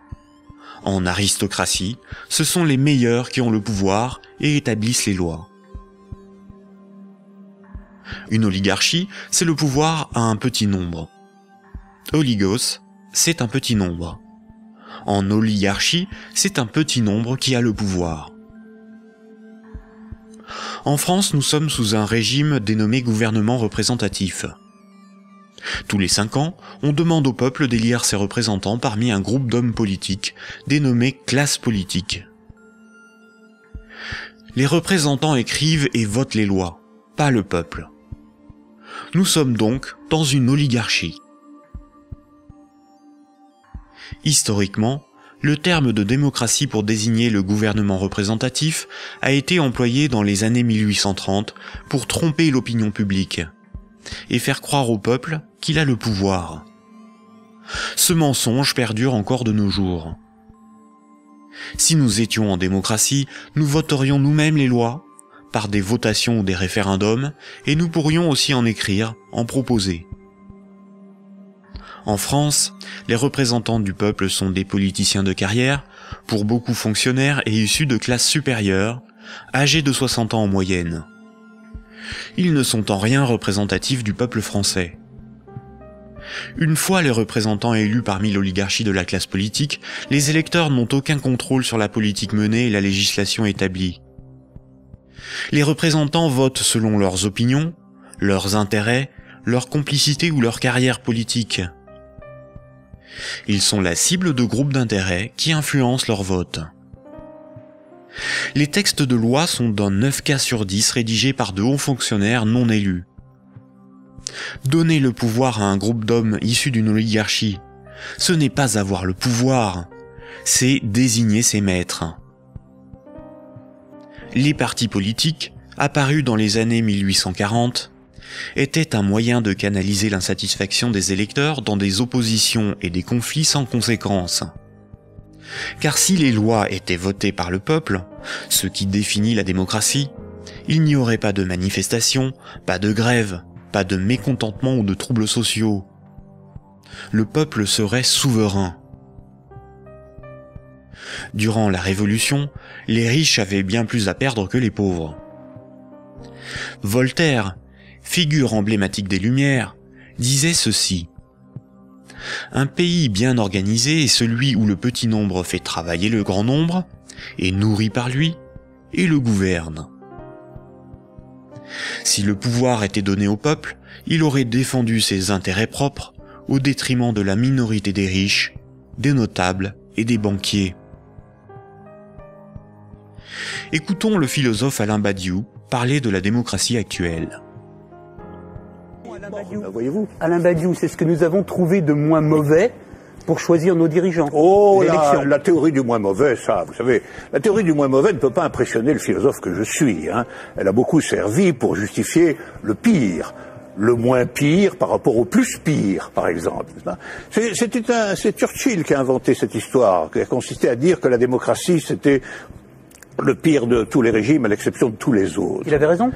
Eh ben non, il n'avait pas forcément raison. Pourquoi aurait-il eu raison? Parce que sous la démocratie, on peut vivre. Mais il se peut que le meilleur régime politique soit à venir, qu'il dépende d'une invention de l'humanité. Après tout, vous savez, pendant des millénaires, ce à quoi nous assistions, c'était à des théocraties, à des régimes extraordinairement tyranniques et oppressifs. Ils ont duré bien plus longtemps que votre démocratie, bien plus longtemps. Donc cette démocratie, c'est peut-être tout simplement une sorte de petit intervalle dans l'histoire. Surtout que elle ne marche que là où le capitalisme est déchaîné. Ça, c'est un fait. Le régime parlementaire démocratique, je le constate, c'est un fait, il n'existe comme régime installé, consensuel, conséquent, que là où l'économie capitaliste s'est développée. Et quand l'économie capitaliste commence à flancher, ce type de représentation politique se sent aussi un peu malade, n'est-ce pas ? C'est là où on en vient au cœur de votre pensée. Un tout petit moment d'explication. Vous êtes, Alain Badiou, un de ceux qui avaient revendiqué le mot communisme, alors même que les régimes communistes ou étiquetés communistes étaient effondrés. Vous aspirez à un régime politique qui serait placé sous le signe de l'égalité. Tout votre livre, toute la République de Platon, tourne autour de cette idée. La cité idéale, c'est la cité de l'égalité, la cité de l'idée juste, donc du communisme. Et quand vous nous dites, pour moi, le capitalisme, c'est l'équivalent de la démocratie, là est la racine de votre rejet de la démocratie, je ne vous trahis pas. De cette démocratie-là, parce que je n'accepterai pas de dire que je rejette la démocratie. Vous avez parlé tout à l'heure d'une illusion démocratique, mais la démocratie que nous connaissons aujourd'hui, c'est elle qui est l'illusion démocratique. Parce que personne, dans le débat politique français ou étranger, dans les pays démocratiques, ne veut abolir le capitalisme, c'est ça le sujet. C'est pas exactement ça. c'est un petit peu plus précis. C'est parce que les différents gestionnaires possibles de notre société sont des gens qui, de toute façon, admettent pour l'essentiel l'ordre établi. Ça, il faut en convenir. D'ailleurs, s'ils n'admettaient pas les uns et les autres l'ordre établi, ils n'accepteraient pas de se succéder comme ils le font. Il faut bien que tel candidat ne soit pas extraordinairement différent de tel autre pour qu'il puisse alterner le mouvement des affaires restant à peu près le même, après tout. Donc il y a un consensus fondamental qui fonde ce que vous appelez, vous, la démocratie, qui est une démocratie tout à fait normée, tout à fait particulière, et qui repose sur des acceptations fondamentales premières. Voilà. Et donc je soutiens que nous ne vivons pas du tout en démocratie. Nous vivons en réalité en oligarchie. Voilà. Nous sommes dominés par une oligarchie financière, politique et médiatique. Tout le monde le sait d'ailleurs. Tout le monde voit parfaitement qu'il faut absolument maintenir ce système pour maintenir le système politique lui-même. Qui gouverne dans la cité juste, dans la cité idéale? Eh bien, qui gouverne normalement dans la cité juste, dans la cité idéale, c'est précisément tout le monde. C'est la démocratie véritable. C'est-à-dire qu'il n'y a pas d'État séparé de l'ensemble des gens. Voilà. C'est ça la cité idéale. La cité idéale, c'est la grande idée communiste de Marx lui-même, qui est un peu oubliée, mais que je voudrais rappeler. C'est le dépérissement de l'État. C'est l'idée que l'existence d'une machine d'État oppressive, séparée, qui doit être perpétuellement validée par des élections, etc., c'est une affaire vieillie, c'est une affaire qu'il faut dépasser absolument, au nom de ce que Marx lui-même appelait un régime d'association. La capacité, pour tout le monde, de s'occuper de ses propres affaires. Ce qui est intéressant, et c'est là où, quand vous parliez de l'idée de Marx et de l'idée de l'association, vous êtes un fervent admirateur de ce qu'on a appelé les révolutions arabes, fervent admirateur également de ce qu'on a appelé le mouvement des indignés. Et ce qui est très intéressant, c'est que votre critique sur les révolutions arabes commence au moment où elle se transforme en processus démocratique électoral avec des élections. Oh ben c'est pas ma critique à moi, c'est d'abord la critique de tous ceux qui ont participé au mouvement dans les pays arabes. Ils ont été légèrement surpris et déconcertés par le résultat des élections. Mais le principe même des élections... Comme moi je l'ai été en mai 68. Eux aussi ils disent élections piège à con maintenant, maintenant qu'ils ont les partis islamistes dits modérés sur le dos. C'est comme si, après une révolution, une tempête révolutionnaire démocratique extraordinaire, on vous présentait un massif parti démocrate chrétien comme le vainqueur des élections. Ben vous seriez un peu étonné tout de même, C'est bien la preuve qu'il y a deux sens du mot démocratie qui ne sont pas du tout homogènes. Sauf que la revendication, Alain Badiou, la revendication du peuple contre les dictateurs, c'était de pouvoir voter. Bon, ça, la revendication du peuple contre les dictateurs, c'était que les dictateurs s'en aillent. Mais ça, c'était leur revendication unanime. Sur la question du vote, il y a eu d'innombrables débats. Comment, quand, dans quelles conditions? Ces débats ont souvent été tranchés par des autorités extérieures au mouvement populaire lui-même. En Égypte, par exemple, ils ont été largement tranchés par l'armée. Autant dire par ce qui restait du régime d'avant. Parce que la révolution a été volée par l'armée. Mais les Tunisiens, par exemple... Le gouvernement représentatif, en ne donnant aucun pouvoir aux pauvres, aux ouvriers et aux paysans, garantit la protection des intérêts des plus puissants et des plus riches. Aujourd'hui encore, le citoyen n'est qu'un électeur, un emprunteur et un consommateur.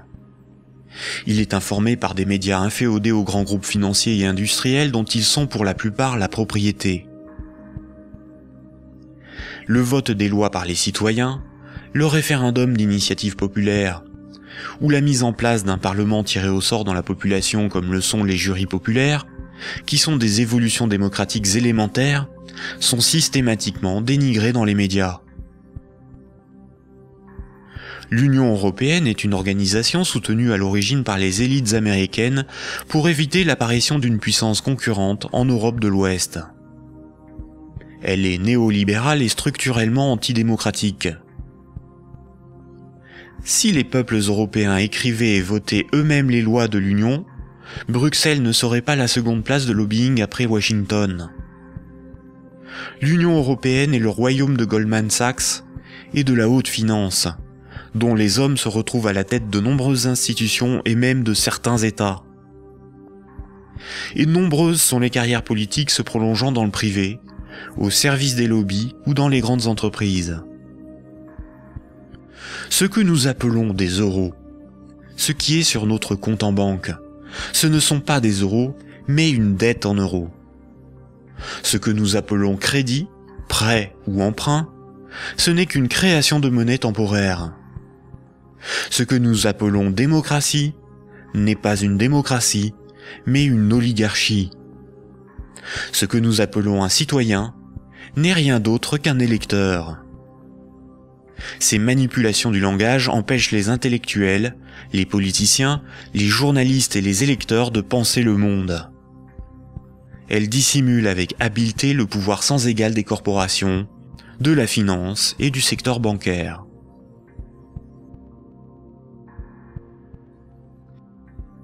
Aujourd'hui, la planète n'est plus capable de se régénérer. L'humanité tout entière est en train de se confronter aux limites de la Terre elle-même et manque de ressources naturelles. Toute croissance économique nécessite beaucoup de matières premières et d'énergie. Or, les ressources de la planète sont limitées. Certaines organisations militent pour qu'une nouvelle approche économique et sociale émerge, pour que nous soyons respectueux de notre environnement et sortons d'une logique de compétition, de surconsommation et de conflit. Certains font la promotion de la décroissance. La décroissance permettrait l'équilibre de l'activité humaine et les ressources de la planète. Mais la décroissance sous-entend une réduction permanente de la demande de crédit, donc une contraction de la masse monétaire qui déboucherait rapidement sur une crise économique majeure. En réalité, les nations sont les esclaves de l'impérieuse nécessité d'une dette perpétuelle pour disposer de monnaie, donc d'une croissance soutenue, impliquant une consommation en progression constante.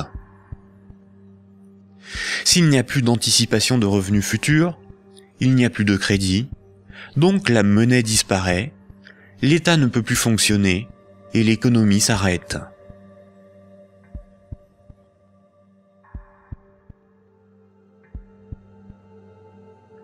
La monnaie en circulation est créée par les banques contre intérêt lorsqu'elles accordent des crédits et détruite lors du remboursement des crédits. Ce cycle monétaire garantit aux banques une rente perpétuelle. Les créanciers sont les banques et le secteur financier, et les débiteurs sont le reste du monde. Notre système économique n'est en rien libéral, puisque nous sommes dépendants des banques pour réaliser le moindre échange économique. Nous ne sommes pas libres de ne pas être endettés. La rareté de la monnaie organise la concurrence entre les individus, entre les entreprises, entre les nations. Les banques créent la monnaie en fonction de leurs propres intérêts et non en fonction de l'intérêt général. Les conflits armés sont plus lucratifs que la diplomatie. La concurrence, plus dépensière que la coopération. La spéculation plus rentable que le social. Si les banques pouvaient nous vendre l'air que l'on respire, elles le feraient. Pour certains philosophes des siècles passés, voici l'ordre naturel des choses. Le divin représente l'ordre supérieur. L'ordre moral est guidé par le divin, par le sacré. L'ordre politique est guidé, lui, par la morale. Et la finance, elle, est au service de l'ordre politique. Mais si la monnaie n'est plus le reflet des échanges économiques de ceux qui créent les richesses réelles, mais le moyen par lequel ces richesses réelles sont échangées, l'argent devient le maître du monde. Une inversion des ordres s'opère. Le divin est remplacé par l'argent. N'a de valeur que ce qui a un prix. Les marchés font office de morale. Rien ne doit enfreindre les lois du marché, bénéfiques pour l'humanité. La finance est au service des marchés. Les financiers sont les nouveaux prophètes, ils défendent l'immanente main invisible. La politique et l'État sont au service de la finance, car ils en sont dépendants. Ils sont forcés de défendre les intérêts de la finance au détriment de ceux des peuples.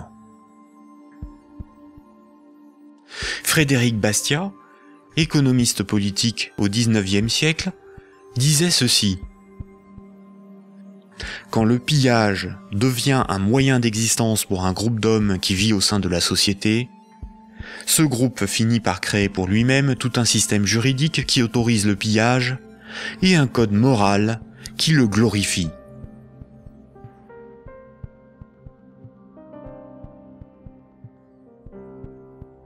Récapitulons. Voici les points importants qu'il faut retenir.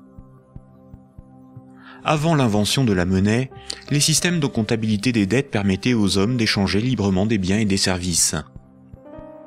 Il était simplement noté ce qui était donné ou les services rendus, à qui et quand, de sorte à s'assurer que chacun donnait autant qu'il recevait. Les hommes se faisaient confiance, c'est ce qui leur permettait de se faire crédit. C'est environ 700 ans avant Jésus-Christ que la monnaie a été créée comme un outil de domination au service de souverains ou d'États. Le souverain payait ses soldats avec une monnaie qu'il fabriquait lui-même.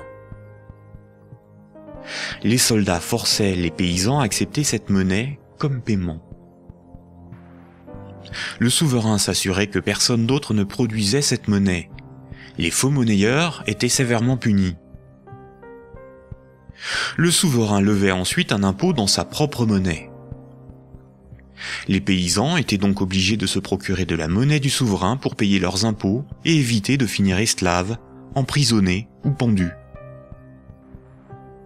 La monnaie permettait donc au souverain de payer son armée, de maintenir l'ordre par la violence et d'extorquer des biens et services à ses sujets. Dès lors, le terme de dette a été progressivement dévoyé. On disait que ceux qui ne payaient pas leurs impôts avaient une dette envers le souverain. C'est faux. Pour qu'un sujet ait une dette envers le souverain, il aurait fallu que le souverain lui ait d'abord donné quelque chose de valeur. Or, le souverain exigeait avec violence et sans contrepartie de la monnaie qu'il était le seul à fabriquer. Le mythe de la monnaie remplaçant le troc masque le fait que celui qui a le pouvoir de créer la monnaie peut s'approprier le travail d'autrui sans contrepartie. De nos jours, les institutions qui créent la monnaie sont les banques commerciales privées dont le but est le profit. Elles créent la monnaie lorsqu'elles accordent des crédits, et elles détruisent la monnaie lorsque les emprunteurs remboursent leurs crédits. En fonction de leur bilan, les banques créent aussi de la monnaie à partir de rien pour leurs propres dépenses. Quand, par exemple, on demande du pain à quelqu'un, il est bien normal de le lui rendre plus tard. On a une dette envers cette personne. C'est la morale qui nous dicte ce comportement, à juste titre. Mais quand une banque fait crédit, elle ne prête pas l'argent qu'elle possède. Elle le crée à partir de rien. Quand un emprunteur est endetté vis-à-vis d'une banque, la banque ne lui a rien donné. Elle exige pourtant qu'on lui rende quelque chose qu'elle ne possédait pas avant d'accorder le crédit, majoré d'un intérêt pour le service rendu. C'est parce que la loi protège ce privilège qu'elles peuvent contraindre les emprunteurs à rembourser leur crédit, quitte à saisir leurs biens et à les envoyer en prison. Il s'agit là d'un rapport de force.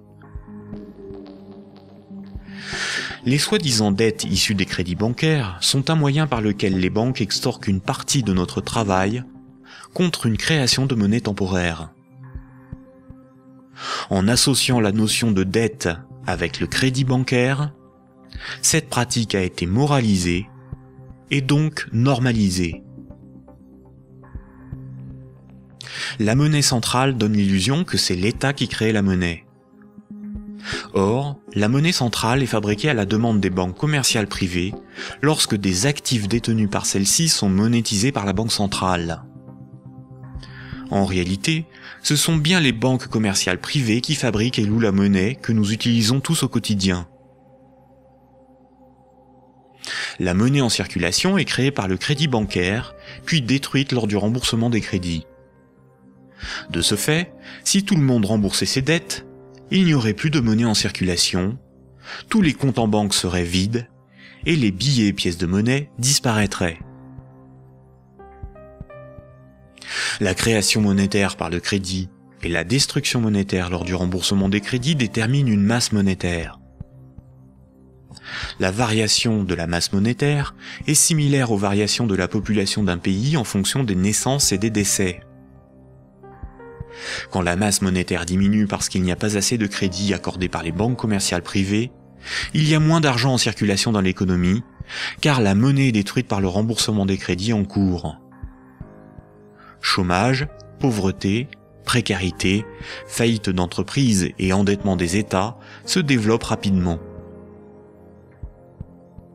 Dans un tel système, la croissance est vitale pour l'économie. Les entreprises, les particuliers et les États s'endettent auprès du système bancaire pour assurer une augmentation constante et exponentielle de la masse monétaire. S'ils n'empruntent plus, ou que les banques n'accordent plus de crédit, comme c'est le cas depuis la crise financière de 2008, la monnaie disparaît à cause de la destruction monétaire et une grave crise économique survient rapidement. Sans dette, il n'y a pas de monnaie. Sans monnaie, il n'y a pas d'économie, les nations ne peuvent pas s'échanger ce qu'elles produisent. Donc sans dette, il n'y a pas d'économie. Ce système oblige l'ensemble de la société, des États, des nations, à être perpétuellement endettés et donc à enrichir les banquiers et la finance simplement pour disposer de monnaie pour leurs échanges économiques. C'est par ce principe que le système bancaire a servi le monde économique à son profit, sans contrepartie productive. Chaque crédit sert à acheter une maison, une voiture, une télévision, et induit la consommation d'énergie et de matières premières pour leur fabrication. La nécessité de toujours plus de crédit provoque la destruction de l'environnement, le pillage des ressources de la planète, la surproduction, la concurrence et le consumérisme. Tant que chaque unité de monnaie, chaque euro, sera issu d'un crédit bancaire, les banques gouverneront le monde et l'humanité pillera la planète et détruira l'environnement pour enrichir l'oligarchie financière. Imaginons ce que serait la monnaie du futur. Imaginons un micro-pays avec 2 citoyens. Paul et Jacques se rencontrent. Leurs comptes sont à 0. Paul a fabriqué une chaise. Il la vend à Jacques 10 unités de compte. Jacques a alors moins 10 sur son compte et Paul a plus 10. Paul peut convertir 5 unités de compte en monnaie manuelle, en billets de banque. Ainsi, tant qu'ils sont dans leurs débits autorisés, personne ne peut empêcher Paul et Jacques de s'échanger ce qu'ils produisent. Leur débit autorisé est calculé en fonction de leurs actifs et de leur solvabilité, et représente le risque financier que doit assumer la société tout entière.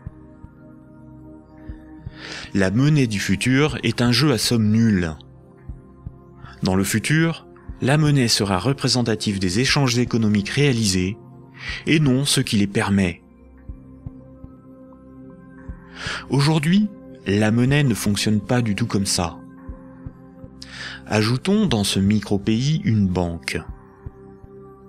Pour acheter la chaise de Paul, Jacques va emprunter à la banque les 10 € nécessaires pour la payer. Jacques devra rembourser ces 10 € à la banque et verser en plus 1 € d'intérêt qui n'existe pas. Après la transaction, Paul possède bien les 10 € nécessaires à rembourser la banque et il faudra bien que Jacques les récupère d'une manière ou d'une autre pour rembourser son crédit. Il devra vendre son temps ou fabriquer des choses à vendre pour récupérer les euros pour rembourser son crédit. Mais les 1 € d'intérêt n'existeront qu'à partir du moment où un nouveau crédit aura été demandé à la banque. On comprend donc plusieurs réalités. Paul et Jacques sont dépendants de la volonté de la banque d'accorder ou non le crédit pour s'échanger ce qu'ils produisent. Ils sont obligés malgré eux d'enrichir la banque en achetant de la monnaie temporaire, qui sera détruite lors du remboursement des crédits. Le remboursement des intérêts oblige Paul et Jacques à perpétuellement emprunter à la banque pour pouvoir la rembourser. Ce système crée artificiellement un manque permanent de moyens de paiement qui débouche sur une concurrence accrue pour capter la monnaie en circulation. Paul et Jacques ont avant tout le problème de se procurer de la monnaie pour vivre. Il faut bien distinguer ce qui est au service de l'intérêt général et ce qui est au service d'intérêts particuliers. L'intérêt général, c'est l'intérêt du plus grand nombre, des nations dans leur ensemble. Les intérêts particuliers sont ceux des oligarques, des riches, des gens de pouvoir, des actionnaires, c'est-à-dire une minorité de personnes dans la société et à travers le monde. Prenons la monnaie. La monnaie sert des intérêts particuliers. Elle sert les intérêts de ceux qui la fabriquent, c'est-à-dire les banques commerciales privées et la finance, dont le but est l'enrichissement. La monnaie existe parce qu'il y a ce qu'on appelle des dettes. Ces dettes ne servent que des intérêts particuliers. La bourse et la spéculation, les marchés financiers, représentent très majoritairement des intérêts particuliers. La rémunération de l'épargne et des comptes courants des déposants, de l'homme de la rue, est marginale en comparaison des bénéfices engrangés par l'industrie financière. Le système politique, qui est censé défendre l'intérêt général, est forcé de protéger les privilèges des banques, des corporations et de la finance. Depuis les Lumières et la Révolution française, les régimes politiques basés sur l'élection de représentants ont été voulus parce qu'ils sont antidémocratiques. Ils permettent de défendre les intérêts de la classe supérieure et des élites par l'établissement de collusions toujours plus fortes entre la classe politique et les oligarchies financières et capitalistiques dont ils sont dépendants. La guerre est souvent financée par les riches et les banquiers. Seules des révolutions, des rébellions ou des révoltes se veulent véritablement au service de ceux qui les mènent. Les guerres, elles, ne servent que rarement l'intérêt général. La science, l'environnement, la santé, l'éducation, le progrès technique sont au service de l'intérêt général.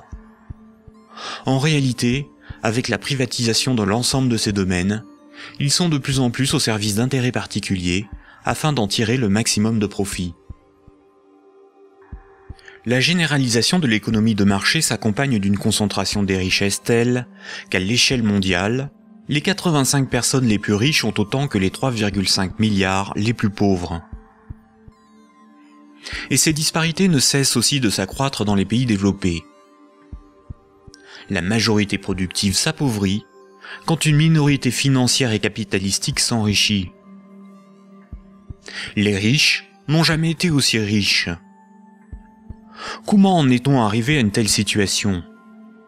Pourquoi n'y a-t-il pas de mobilisation ou de révolte contre le capitalisme et la finance déchaînée qui ne cessent de dicter leurs lois aux nations ? La dictature parfaite serait une dictature qui aurait les apparences de la démocratie, une prison sans murs dont les prisonniers ne songeraient pas à s'évader. Un système d'esclavage où, grâce à la consommation et au divertissement, les esclaves auraient l'amour de leur servitude. Aldous Huxley, dans Le meilleur des mondes. La croissance, essentielle à la domination de la finance, nécessite des travailleurs consommateurs dociles et manipulables. La télévision les divertit par les jeux, les séries, le voyeurisme de la télé-réalité et un flot d'informations brutes, sans aucune analyse, ne jouant que sur la force des images, l'émotionnel et les peurs primaires. On y fait l'apologie de l'oligarchie, des idoles, du consumérisme, de la légèreté, du sexe et de la bêtise. Consommer, c'est être libre et heureux, réfléchir est futile et ennuyeux. Le vocabulaire est réduit, le sens des mots dévoyé, de sorte qu'il n'est plus possible de penser la réalité. L'éducation est réduite à une forme de conditionnement à la servitude et d'insertion professionnelle. Un individu inculte n'a qu'un horizon de pensée limité, et plus sa pensée est bornée à des préoccupations futiles, moins il peut se révolter. La destruction des États-nations, de la cellule familiale, la négation des identités culturelles, religieuses et sexuelles, sont les moyens de supprimer tous leurs repères aux individus. Ils n'ont alors ni l'environnement social et institutionnel, ni les ressources mentales, pour s'opposer à la domination mondiale des multinationales et de l'oligarchie financière, politique et capitalistique. Il faut comprendre que la télévision, la radio et la presse sont des médias unidirectionnels, alors que l'Internet est multidirectionnel. Les médias unidirectionnels sont maîtrisés par un petit nombre de personnes soigneusement sélectionnées par les oligarchies politiques et financières pour délivrer des programmes servant leurs intérêts. L'opinion du citoyen est ainsi formatée, maîtrisée, contrôlée. À l'inverse, sur l'Internet, tous les intellectuels, philosophes et journalistes peuvent s'exprimer, partager leurs analyses, et le citoyen peut librement choisir ses sources d'information, partager ses opinions et en débattre. Pour maîtriser la liberté de l'Internet, l'oligarchie crée une fausse dissidence sous la forme de médias qui semblent subversifs, comme Mediapart, Rue 89, Le Canard enchaîné, le magazine Marianne, ou encore des organisations comme Wikileaks, dont la fonction est de canaliser les citoyens les plus critiques sur des sujets sans importance, d'organiser leur indignation, de monter les uns contre les autres, et de décrédibiliser les analyses réellement subversives. Et quand le prêt-à-penser perd trop de terrain, la liberté d'opinion et d'expression n'existe plus. L'Internet tout entier est diabolisé au nom de la démocratie, de la République, ou encore de la lutte contre un terrorisme fictif ou fabriqué. Les grands médias qualifient de racistes, de terroristes, de fascistes, de xénophobes, d'antisémites, de négationnistes, de conspirationnistes ceux qui analysent les faits, critiquent le système et tentent d'en exposer les fondements. Ces grossiers amalgames visent à empêcher le public d'écouter leurs discours, d'étudier leurs arguments et de débattre de leurs idées. Tout comme ce sont les banques qui décident ce qui doit être financé en fonction de leurs intérêts, dans les médias dominants, c'est l'oligarchie qui décide l'information qui doit être diffusée en fonction là aussi de ses propres intérêts. Le contrôle du vecteur soit de la richesse, c'est-à-dire la monnaie, soit de la connaissance et des idées, c'est-à-dire les médias, soit encore du système législatif, c'est-à-dire le gouvernement représentatif non démocratique, sont les instruments de la domination des oligarchies. Dès lors, il ne faut pas tomber dans la provocation, l'extrémisme ou la violence. La violence et la provocation sont ce que le système attend pour justifier la censure, le contrôle d'Internet et la mise en place d'un État policier. Il ne faut pas non plus dépenser son énergie sur des détails. Il faut au contraire remettre en cause les fondamentaux sur lesquels repose ce système de domination. Tous les mouvements progressistes, sociaux ou alternatifs, quelle que soit leur forme, associations, partis politiques, ONG, et quelle que soit leur cause, devraient faire la promotion de 3 changements décisifs pour le monde de demain. Premier point. Remettre la création monétaire au service de l'intérêt général. Tant que ce sont les banques qui décident ce qui mérite d'être ou de ne pas être financé en fonction de leurs propres intérêts, le pouvoir politique et le libéralisme ne sont qu'illusions. Les banques ne sont pas là pour faire du social ou de l'investissement. Elles sont là pour faire des profits en prenant le moins de risques possible. Deuxième point. La création monétaire par le crédit à intérêt et la destruction monétaire lors du remboursement des crédits forment un système pyramidal obligeant l'humanité à détruire la planète pour le seul profit de la finance. Nous devons mettre en place un système monétaire permettant d'adapter notre niveau de vie aux ressources de la planète et garantir ainsi un environnement viable aux générations futures. Troisième point, instaurer un système politique réellement démocratique. Seule une véritable démocratie permettra de garantir que les 2 premiers points sont durablement défendus. Contrairement à ce que les élites veulent nous faire croire, des peuples éclairés sont tout à fait à même d'établir une politique qui défend leurs propres intérêts et les intérêts des générations futures. Ces 3 points sont intimement liés. Sans une monnaie réellement publique, le lobby bancaire aura toujours la capacité de faire plier les gouvernements et changer les institutions. Un régime réellement démocratique, où c'est le peuple qui vote lui-même les lois, permet à la nation de s'opposer à toute privatisation de la monnaie et est la garante du maintien de la finance au service de l'intérêt général.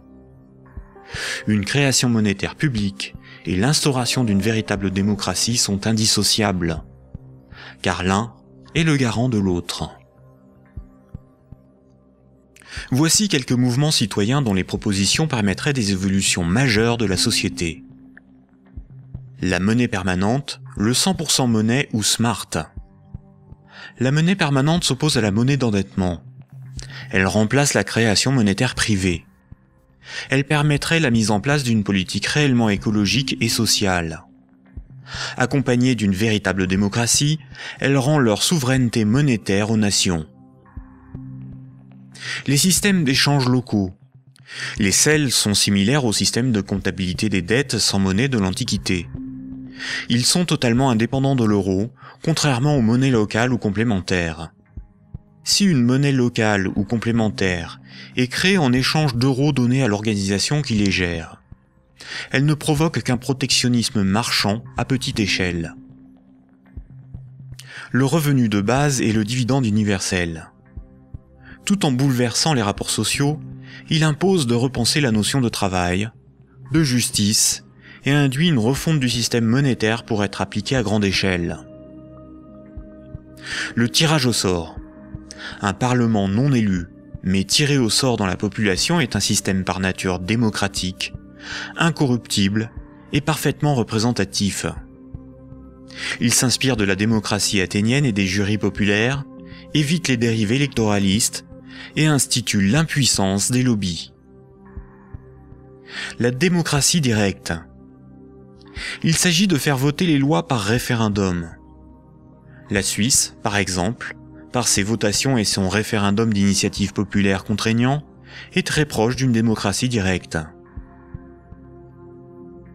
À nous de sensibiliser nos proches, nos concitoyens, nos décideurs, nos élites, sur les fondements du monde d'aujourd'hui, et de faire la promotion de ces alternatives économiques, financières et politiques essentielles au monde de demain.